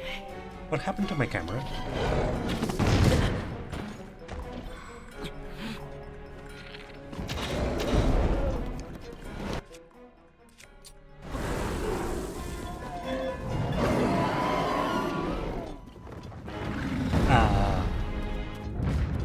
Hello? Why did he just die?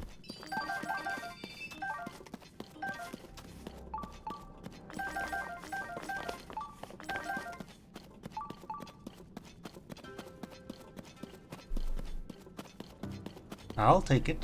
I'll take it.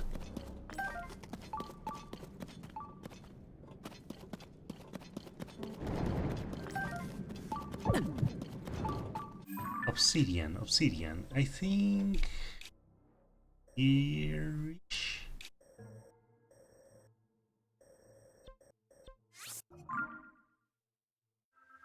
I know there's an obsidian one around here.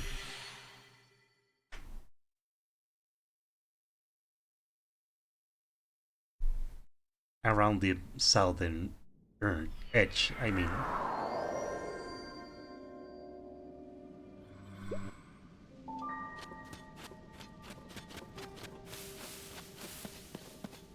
Anyway.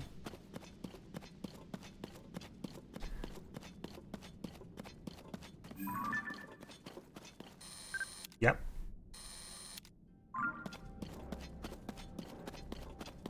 The sages actively help out.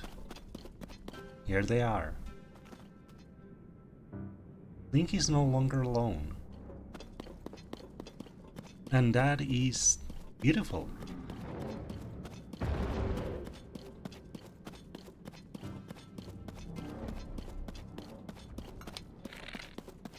Hey.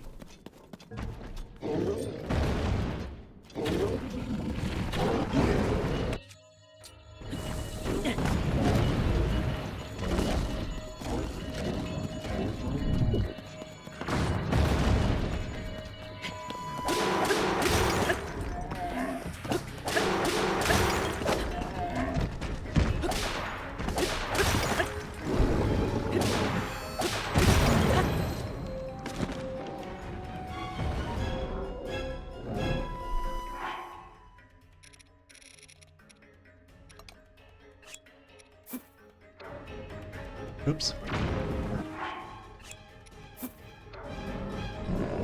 Oh. I took too long.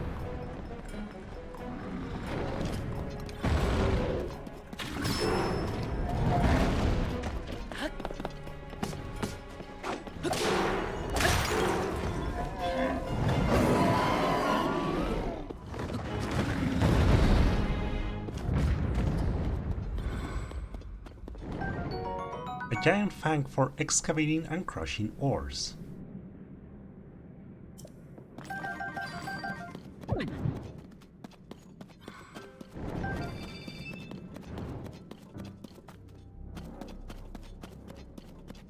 Where's the rest of the zonite? There it is. And flint.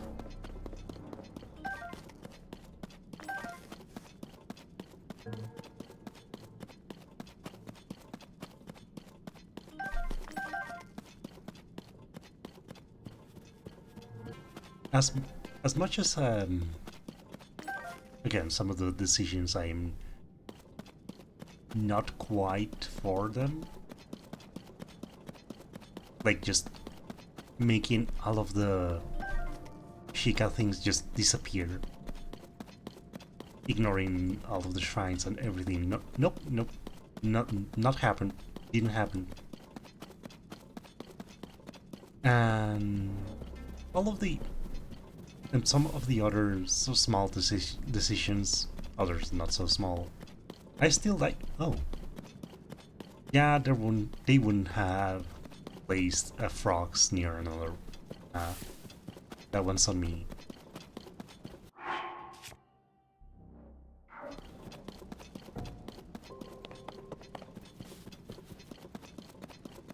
I'll just take a look.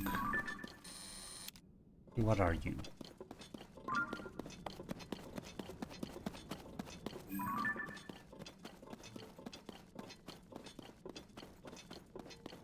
What is it? Sword.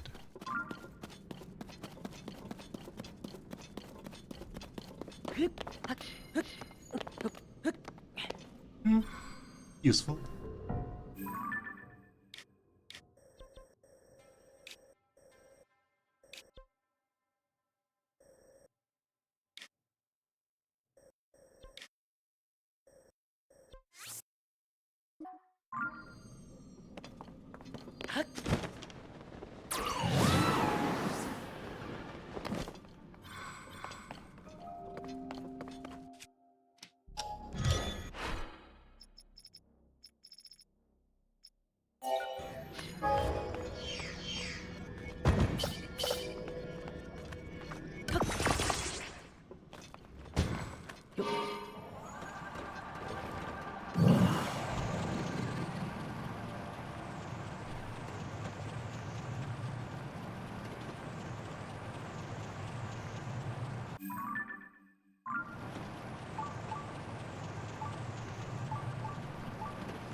But the change in theming, that is something I can get behind.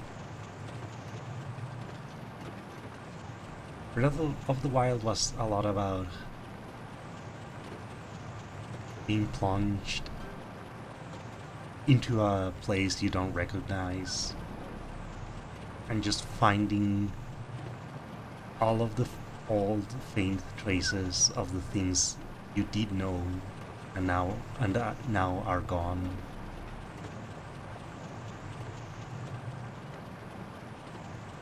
And then there's this.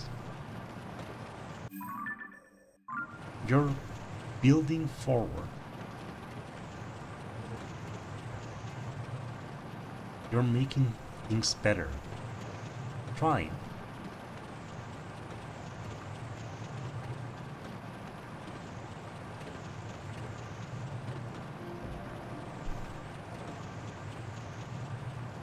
You're trying, and everyone's trying. That's what counts. Everyone's trying.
This circular arena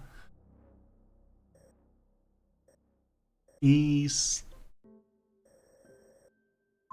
either one of the story bosses, one of the refights, or Flux Construct. I am not going to bother with. Where's my ride?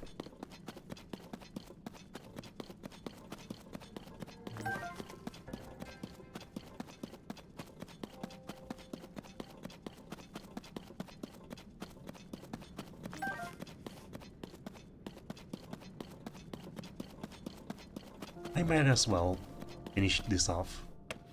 Badly damaged.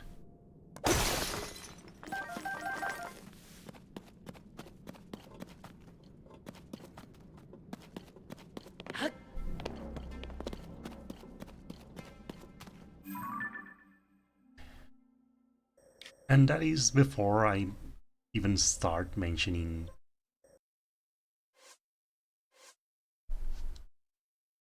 just how much more personality everyone has here.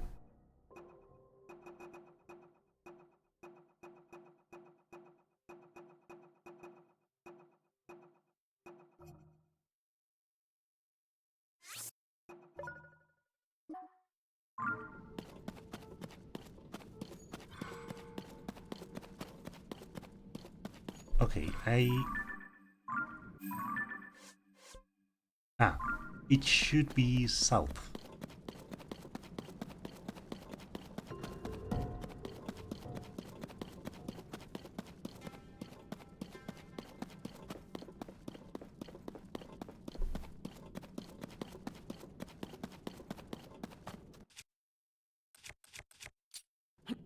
Yeah.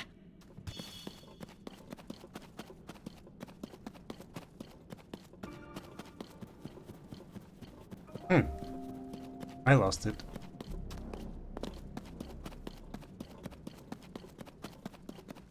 So I might as well teleport.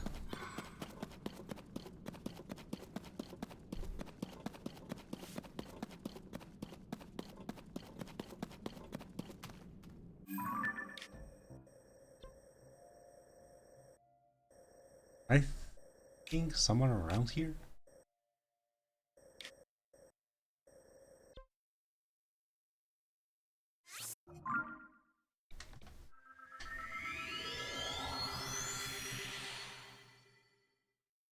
I love the inclusion of the lore tablets.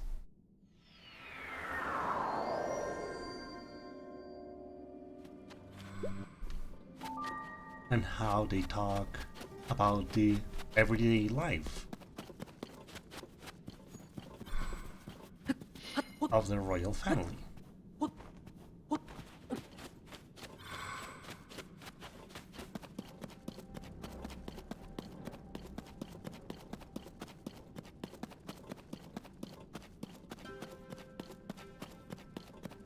I love watching Zelda talk with Sonia about the use of the time power. Just slightly coaxing the memory of the past of the object and just nudging it along to go back. Just a little. Just a nudge.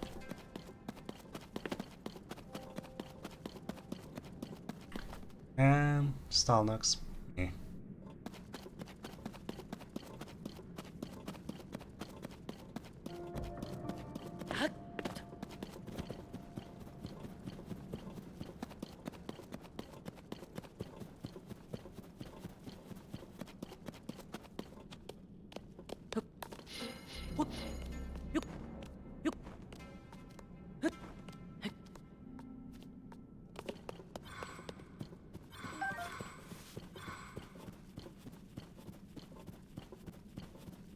And then you also see Rauru in action with the light power.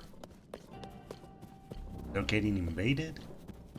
There's Moldugas, and he just wipes them out. Just gone. Amazing.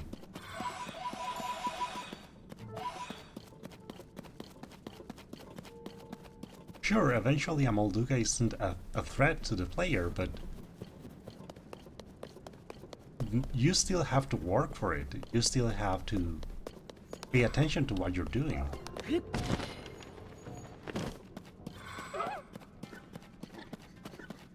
And then he just nukes them.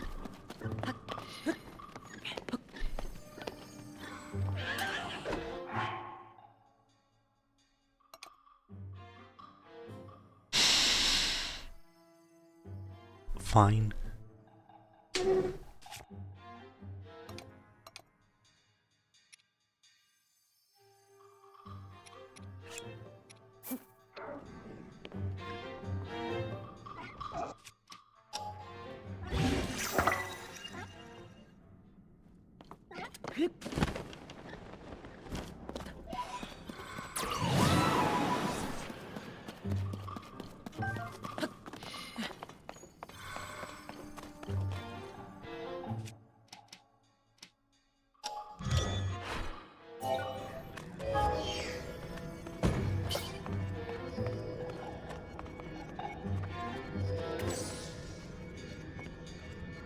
Oh.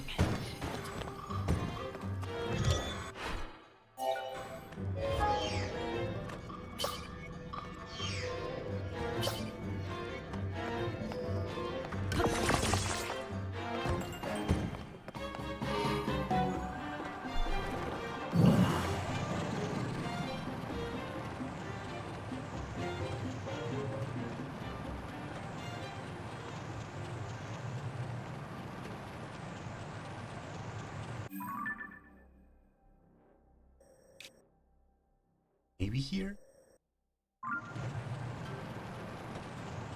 No. This is a Yiga outpost.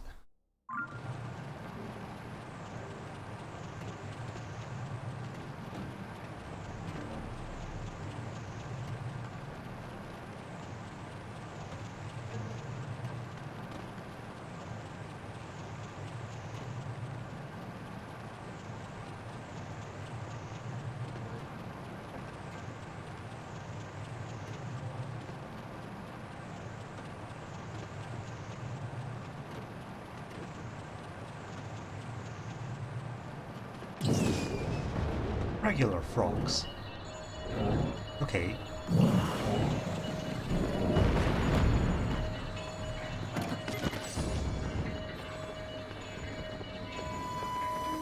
Where did you go?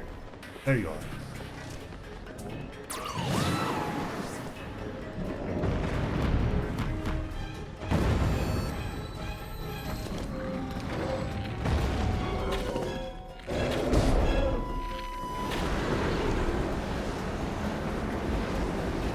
Okay, okay.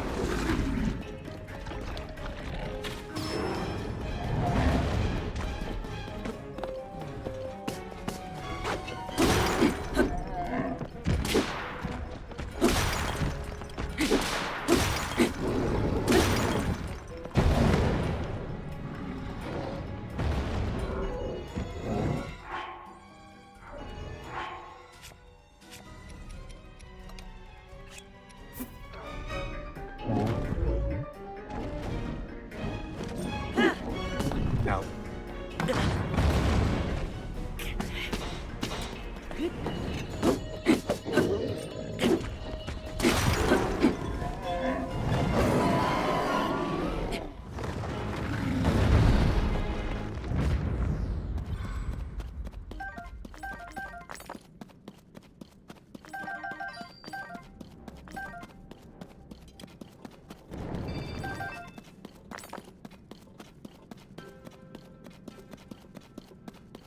okay, finally, I didn't lose my vehicle. Because I'm pretty sure there's an obsidian one here. Around, somewhere.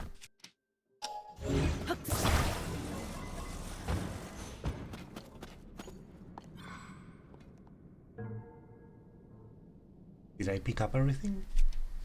No. Oh, it's It's just flint. Here. Get in my pocket.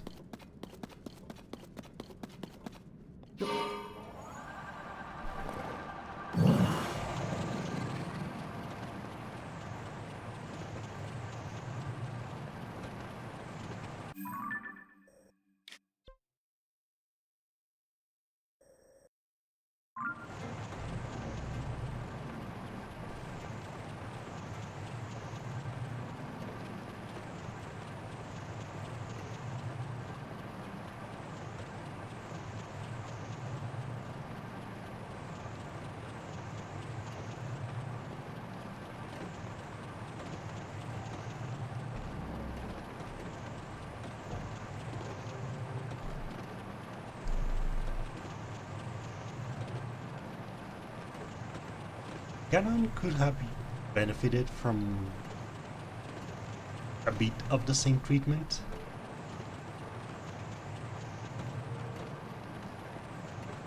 Attack. Because we saw ever since Ocarina of Time that he lived all his life in the desert.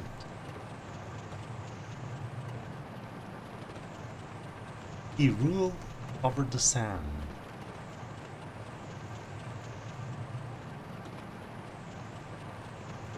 And the Gerudo were just thieves. Sure, they had a code of honor, and people didn't really mind them much, so they really were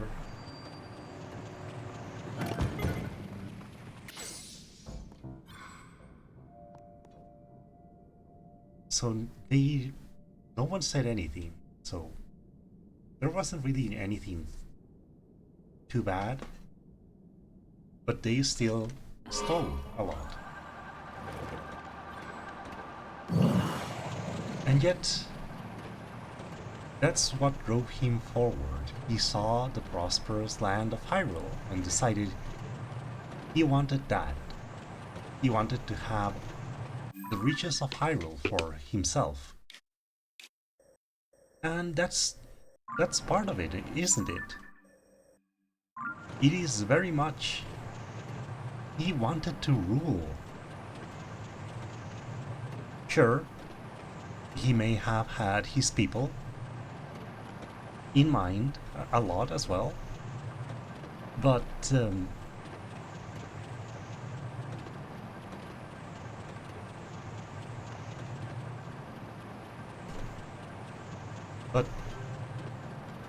in the end it's just a lot of greed.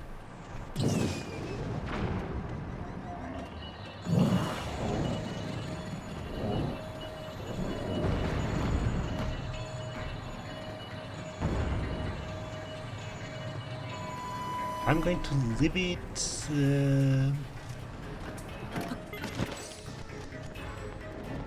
there.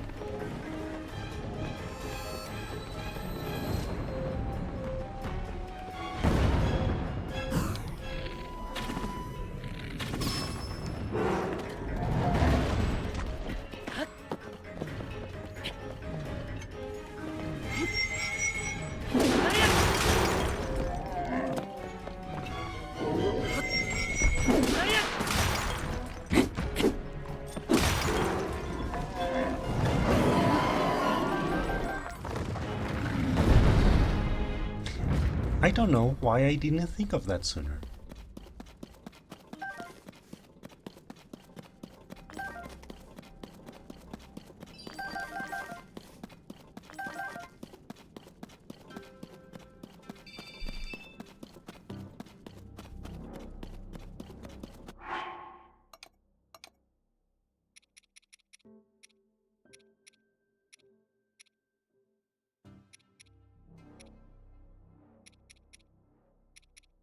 Just 14 power.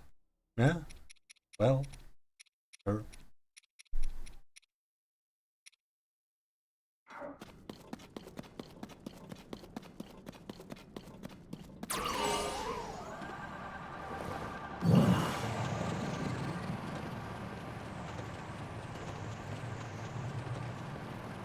In the end, Ganondorf is still motivated by a desire for things that aren't his.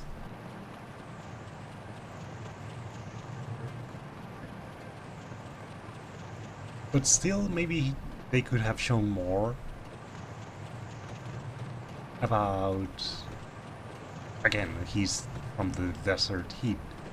His people really don't have much. But even so, they still have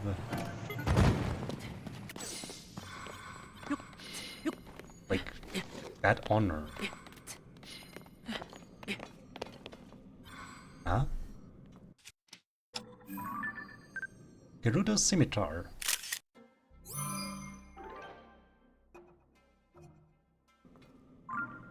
Finally.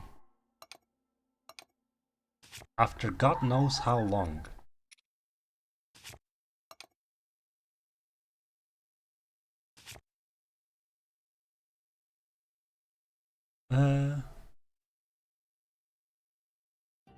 Yeah. The most commonly used sword in the Gerudo region.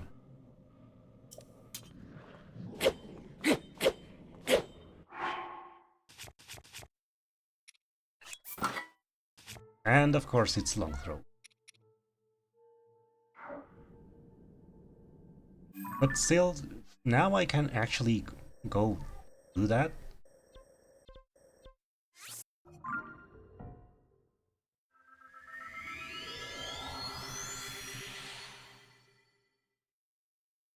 They could have shown, even if it's just a few seconds of him just looking at the desert, just how barren it is, and just frowning. And then he looks at Hyrule and how burdened everything is. But still, oh.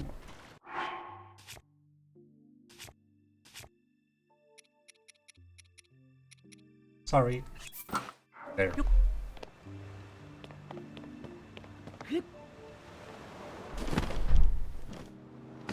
Oh. The temperature in town is normal.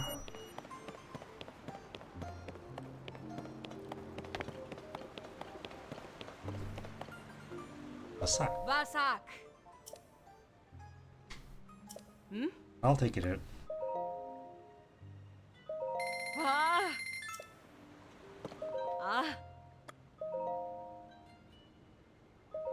Eh?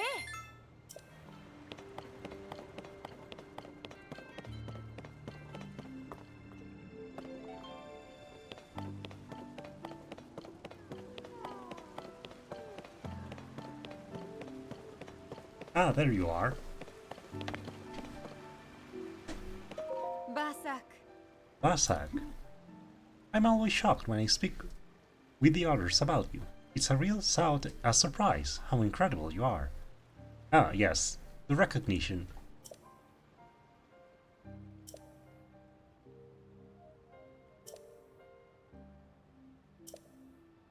A shield called the Daybreaker and a scimitar of the Seven. Let's get to crafting. He? Diamonds, of course.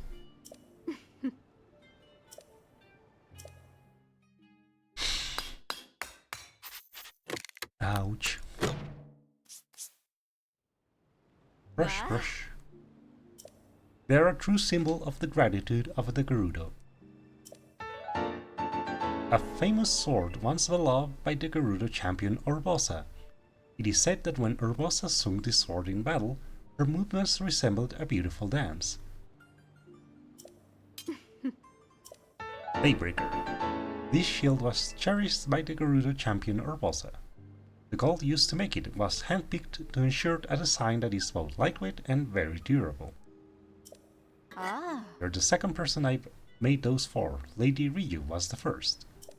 My ancestor even made them for the champion of the Gerudo some time ago. That really just goes to show how amazing they are. It'll make me happy if you take good care of them. But I did make them to be used, so don't feel like you need to preserve them. Should they ever be irretrievably lost, just bring me the materials again and I'll remake them for you. And also, you can come and see me whenever you like, even if you don't need anything. May the blessings of the Garuda be upon you.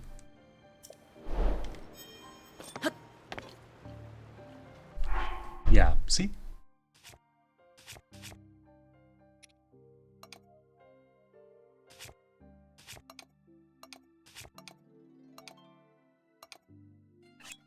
This deserves something nice.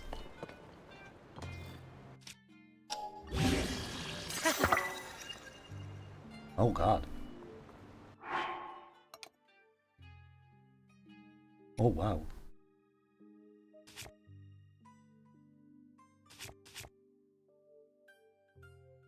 What do I even give this?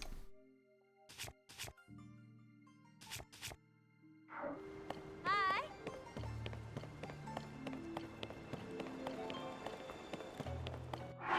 Well, for the time being...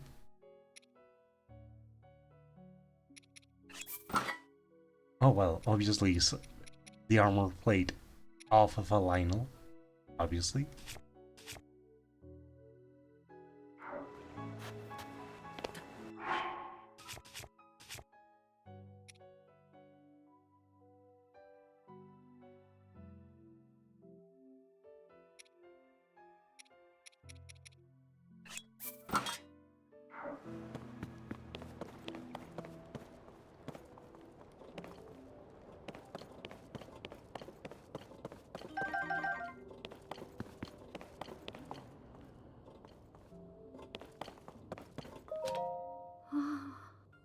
Roma's spa plan is already booked solid.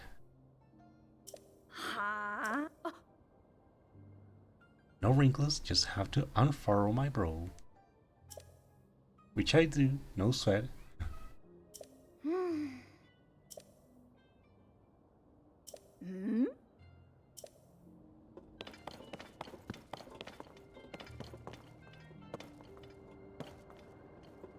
Yeah, sure. Sab. Sab.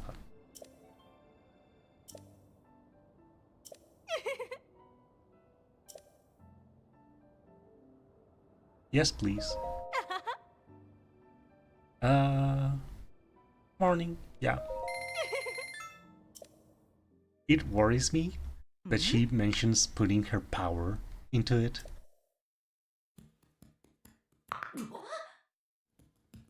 Hmm.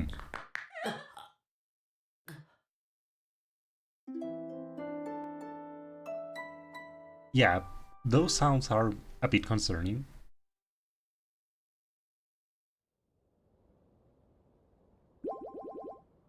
Butter. Less tiredly. Yeah. Less tired is Basak. Hey. something anyone can just wish for.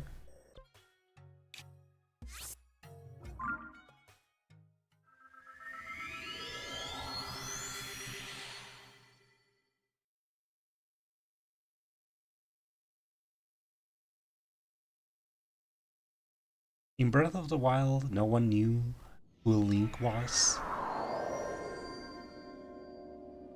And now...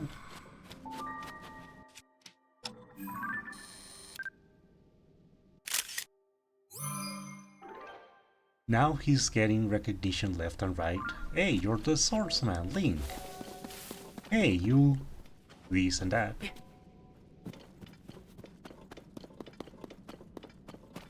It feels amazing.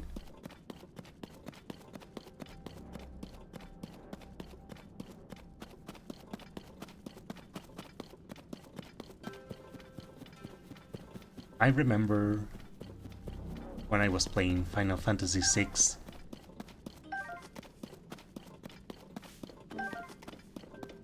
that the shopkeeper in one of the places will react to having a party member on, because said party member is his king.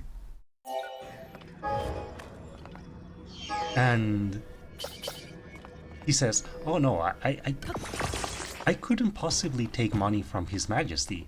And he just goes, "You still have to feed your family, so just shut up and take the money." And that's quite nice.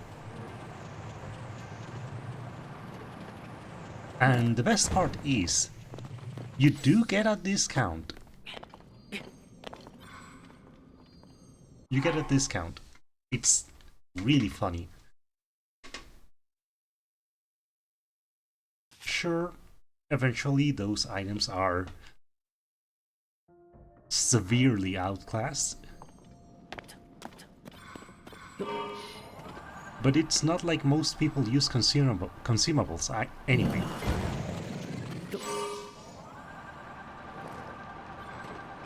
And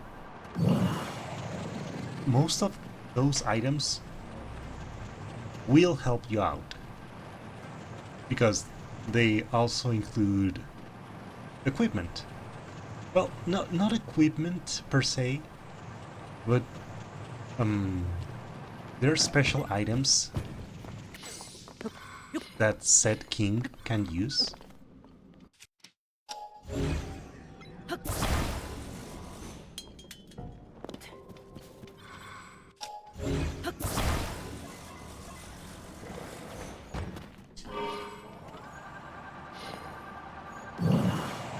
Because they're tools. And oh, come on. Fine, I'll continue my search for frogs elsewhere. What's another good suspicious location? I'll try to keep going north, I guess.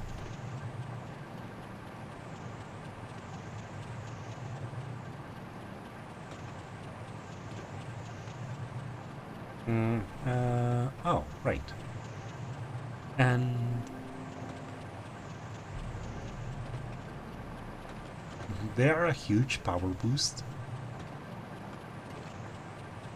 early on. Later on they fall off greatly, but they're still really nice to have for nearly the entire first half of the game, so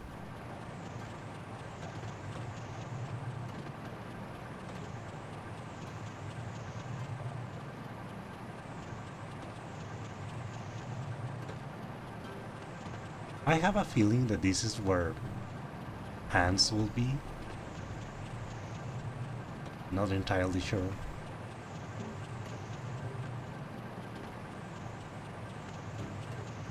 That feels like a frogs arena.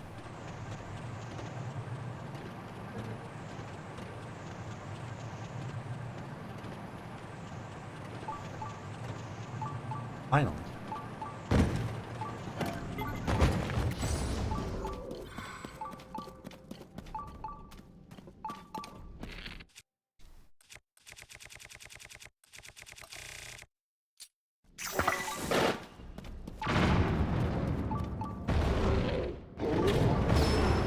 Oh, wow.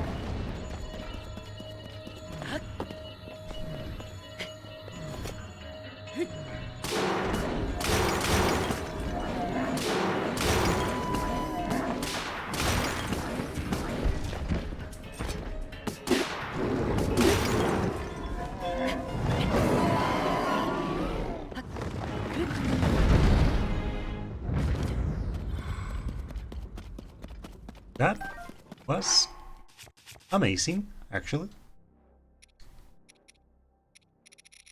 Great.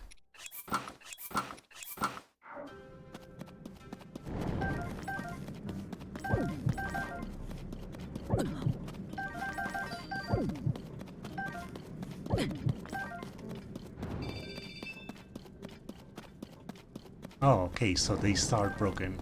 Fine.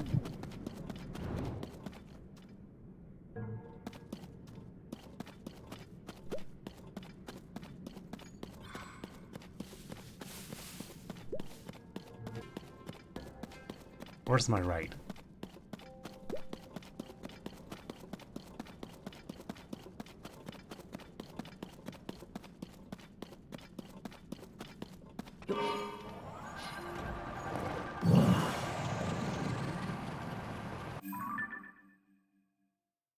The next one is probably going to be really far away.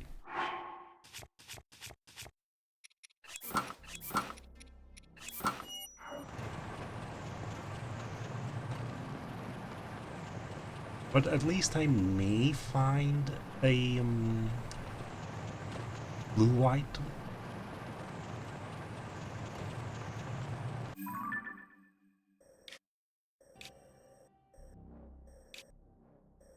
No, this is a Giga outpost. I don't think it would be too close.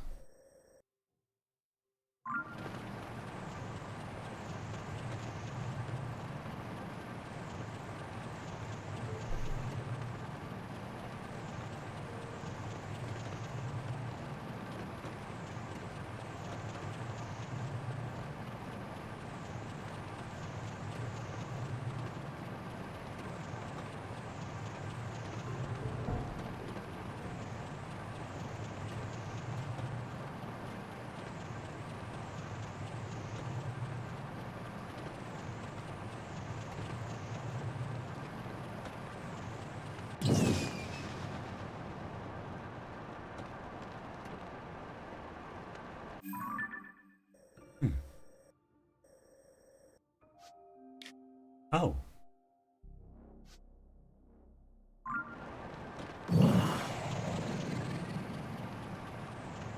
That's what this is.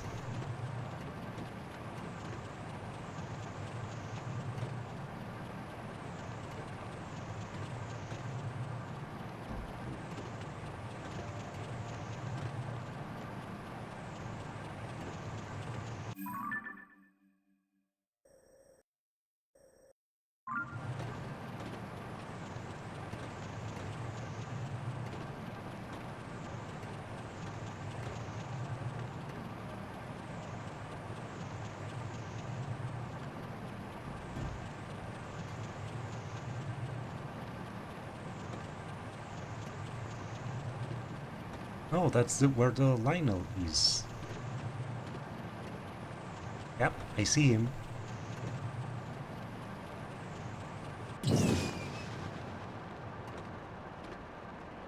I'm not going to bother with that guy.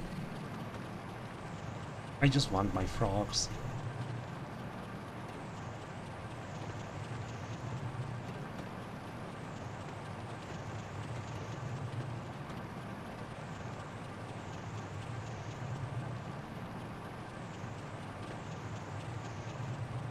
No, this is...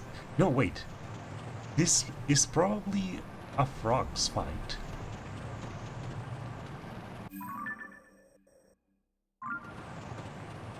Yeah, there you are.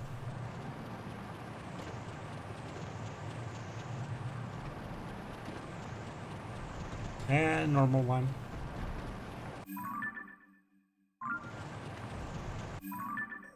I'll mark it anyways. I've been forgetting to mark all of the stuff.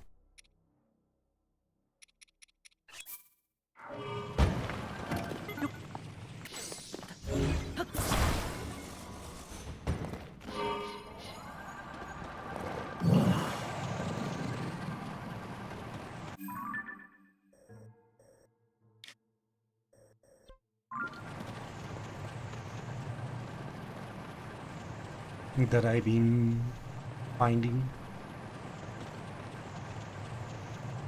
Maybe if I had set out with the intention of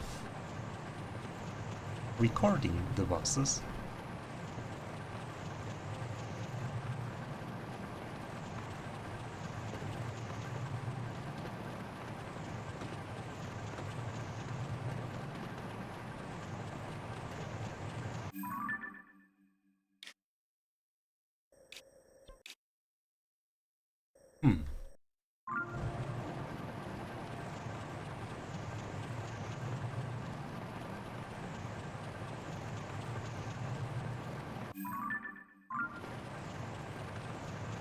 still, in terms of um, the gameplay itself, also really good.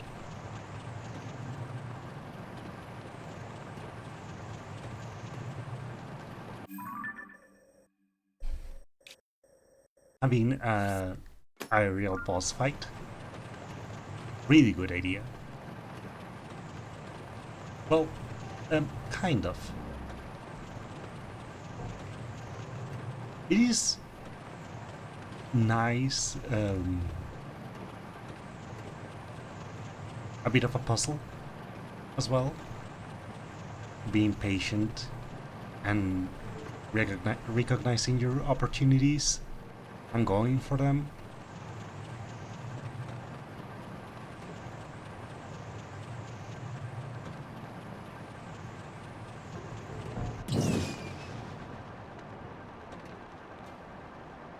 Dilate Groove.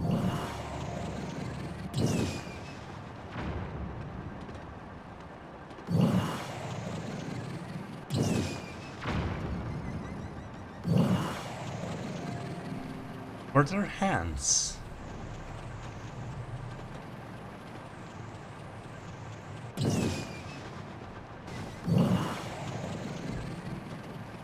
Yeah, I remember this place. A little bit.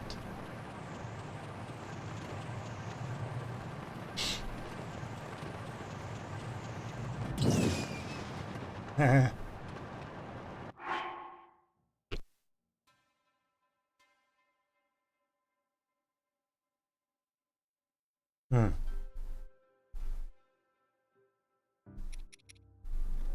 Gliok Guts. Seriously, I only have one? I... Well, I think I did try cooking with one once.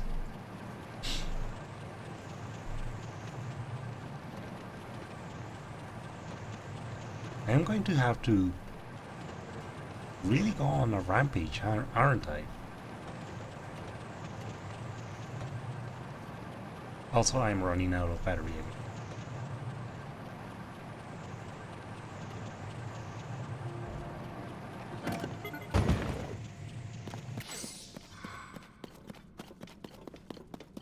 Okay, Spirit, what do you have for me?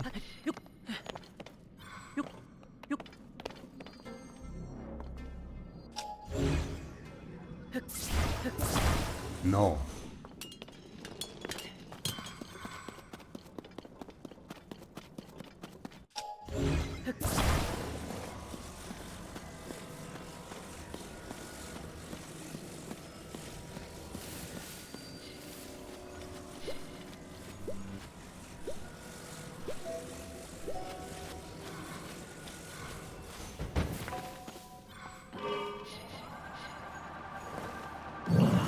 The final fight having an aerial component, very good idea. I liked it. Perhaps a bit too narrow.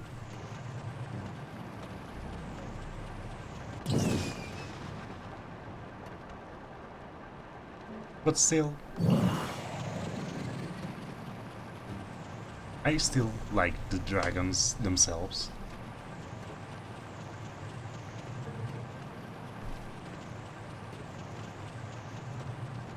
And Zelda helping out. Oh.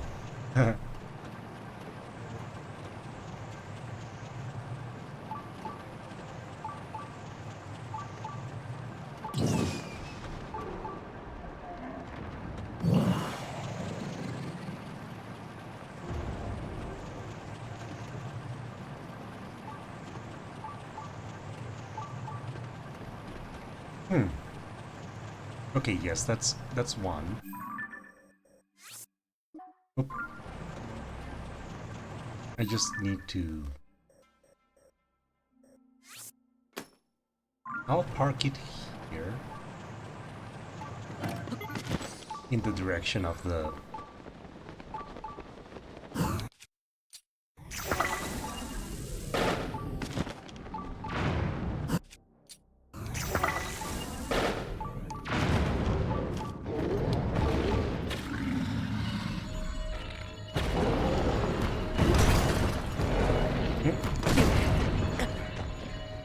Okay, he jumps twice. Noted.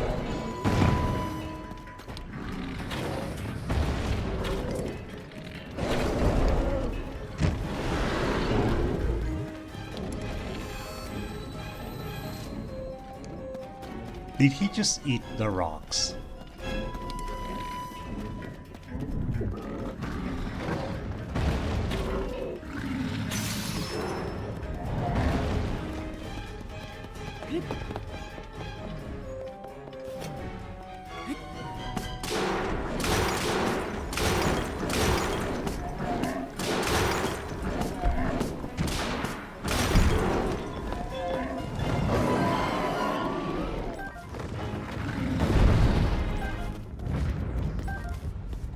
He didn't eat my ride, did he? Please, tell me he didn't. I know I'm probably going to have to leave it behind.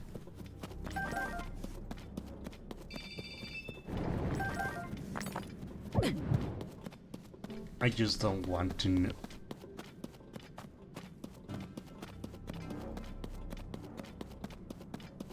To have lost it again.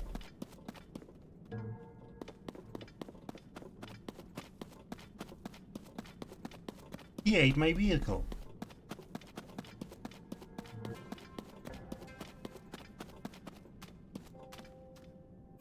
I can't believe it.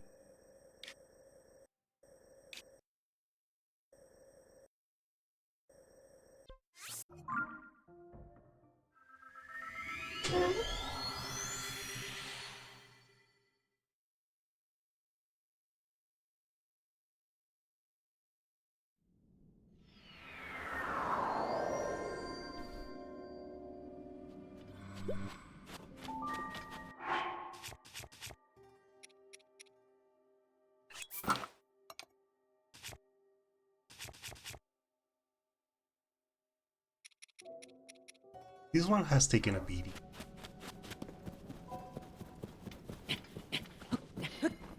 Using the spin attack on top of the frogs is making it hit the frog itself.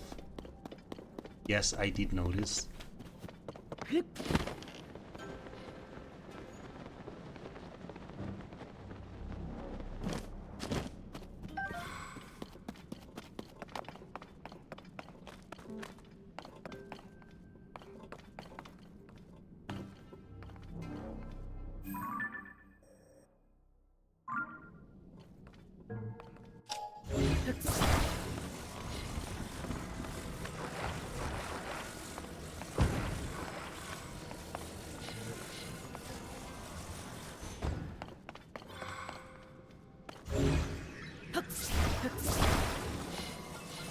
I don't need much, I just need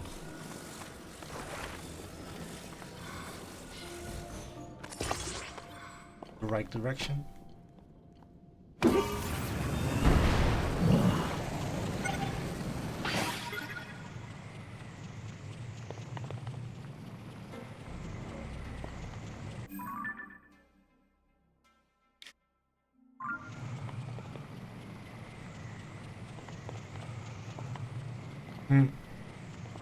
This is too low. Oh well. I'll walk.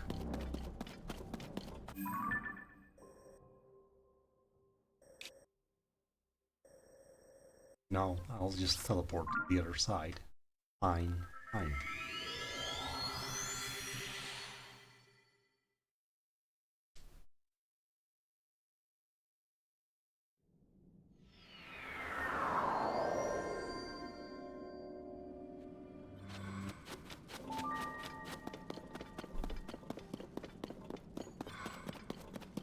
What are you?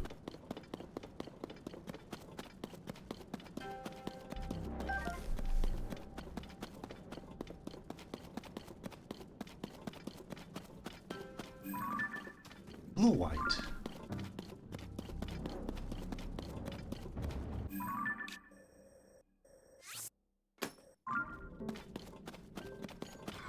That is fine. those parameters are acceptable.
Ah, there it is.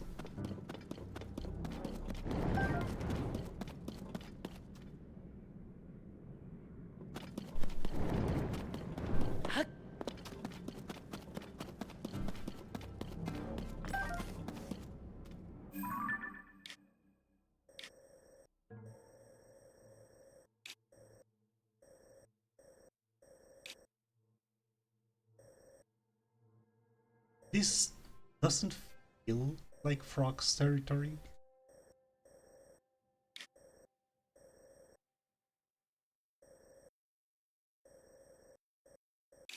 This is definitely a construct.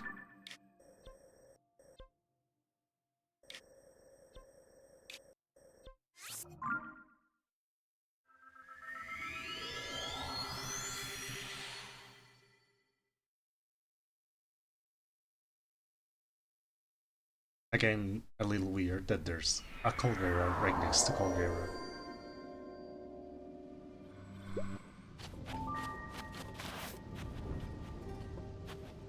Look at him. Eh.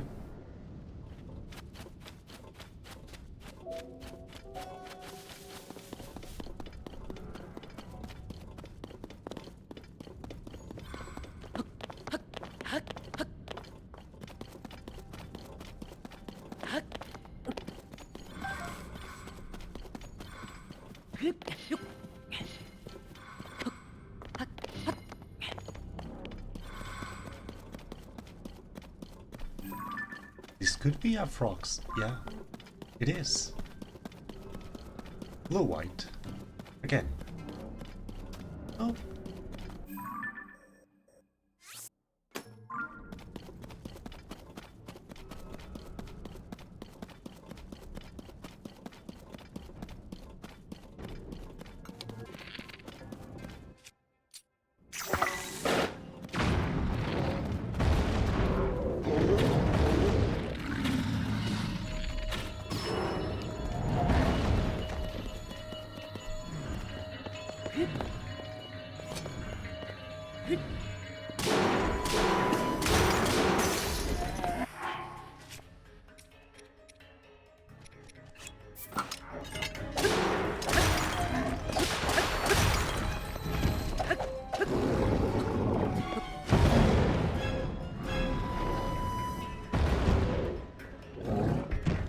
Have a taste of the Goron's special crop.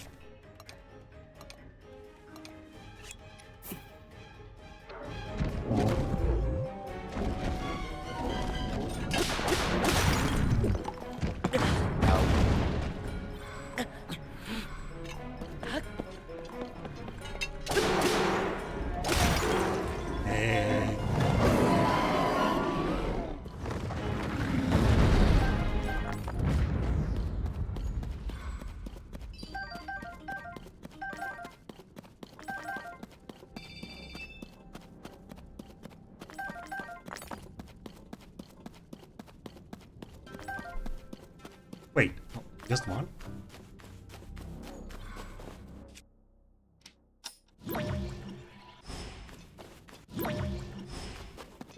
There it is.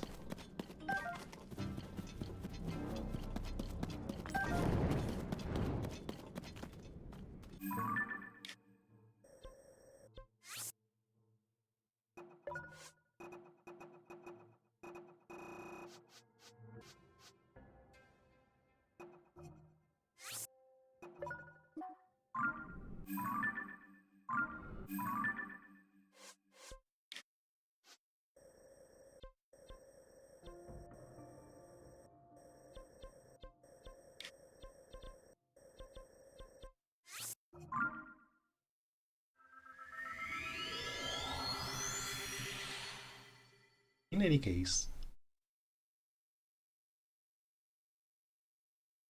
I've said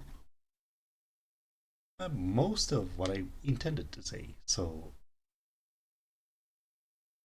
I'm going to wrap up here and probably take a while just thinking about what to place in rotation.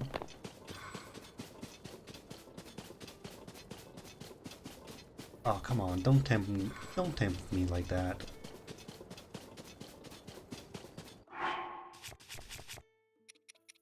It's 4 a.m.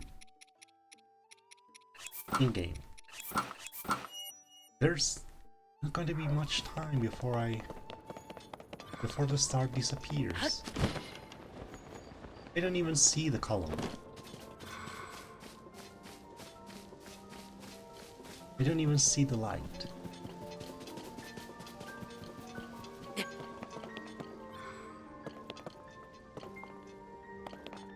Nope.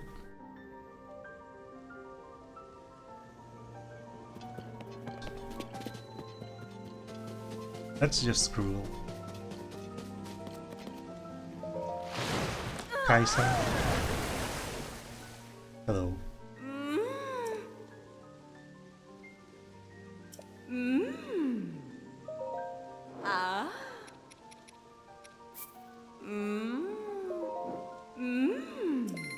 Oh, I need dark lumps.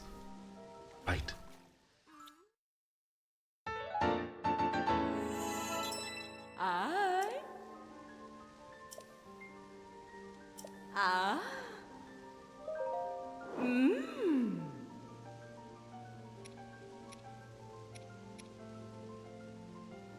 Well, I can at least boost 2 of them.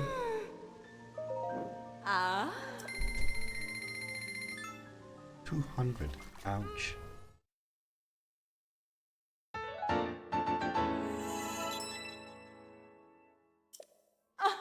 The care I put into.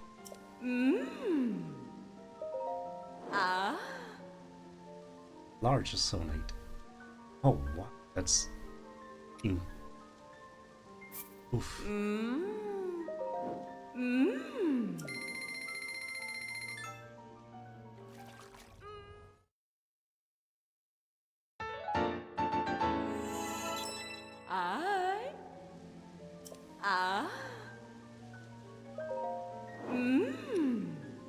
Shame.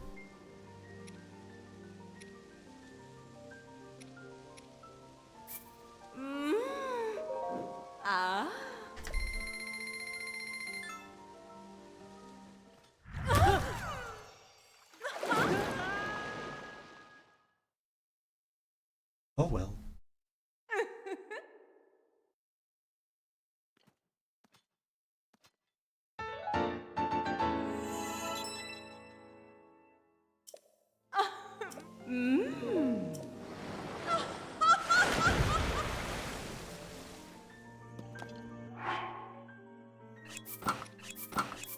Bloom attack resist. Oh, another one.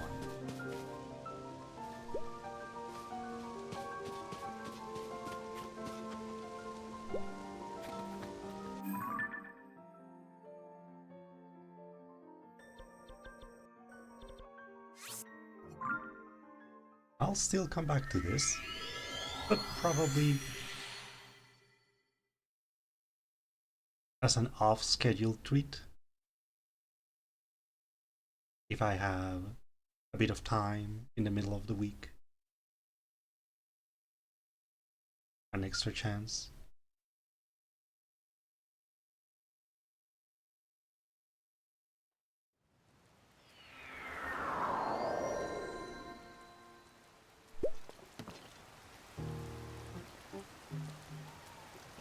Still, I really like these clothes.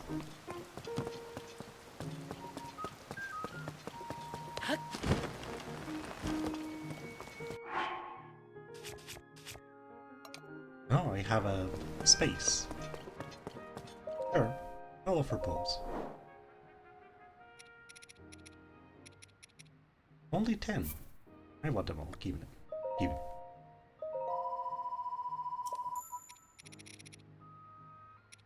All right.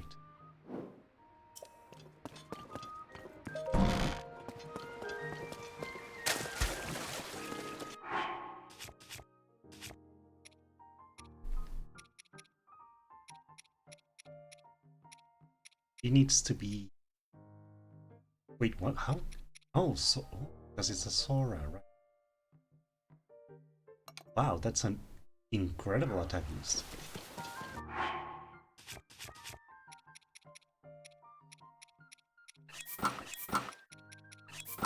I am really glad that they gave all of these things just their own special little abilities.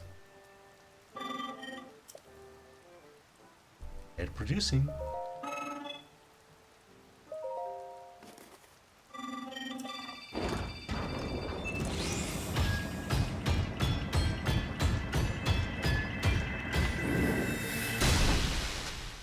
An entire battle.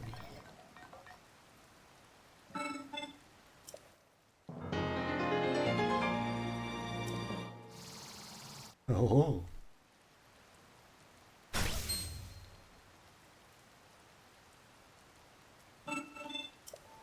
And just so that I don't actually forget, I will take a weapon from this guy.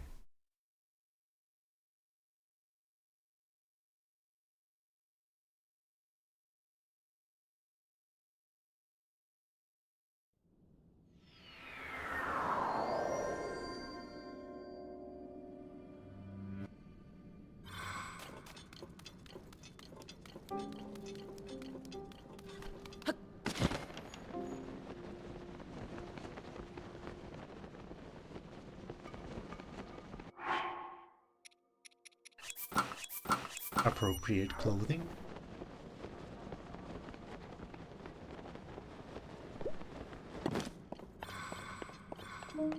Hello, good sir.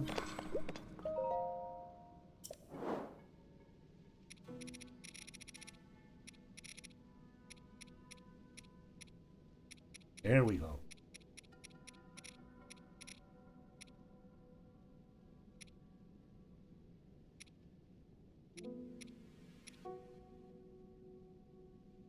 Wait.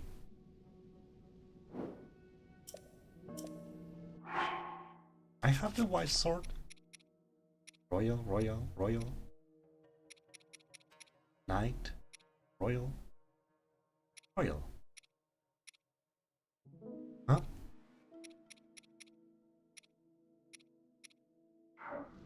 Where's the white sword?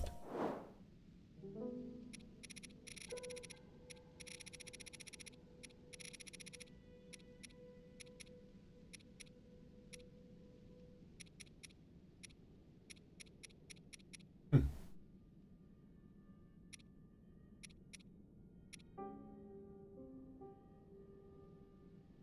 That will be a question for another time.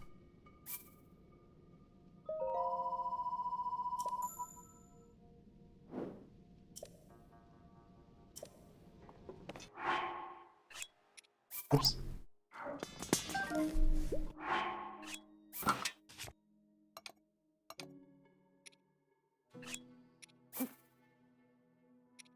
No, actually. Yeah, sure.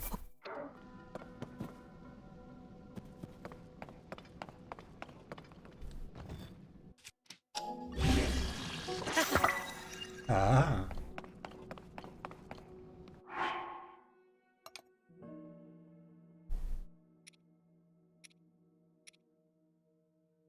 And with that,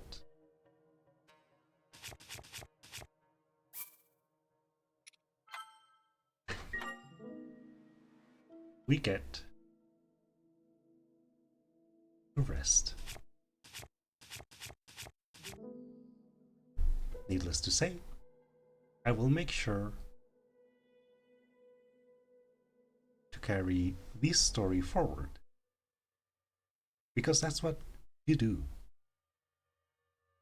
You witness, you learn, and you take it with you. Remember it. I know I will.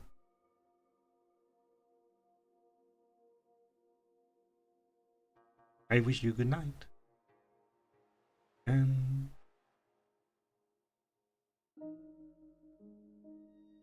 let's just see.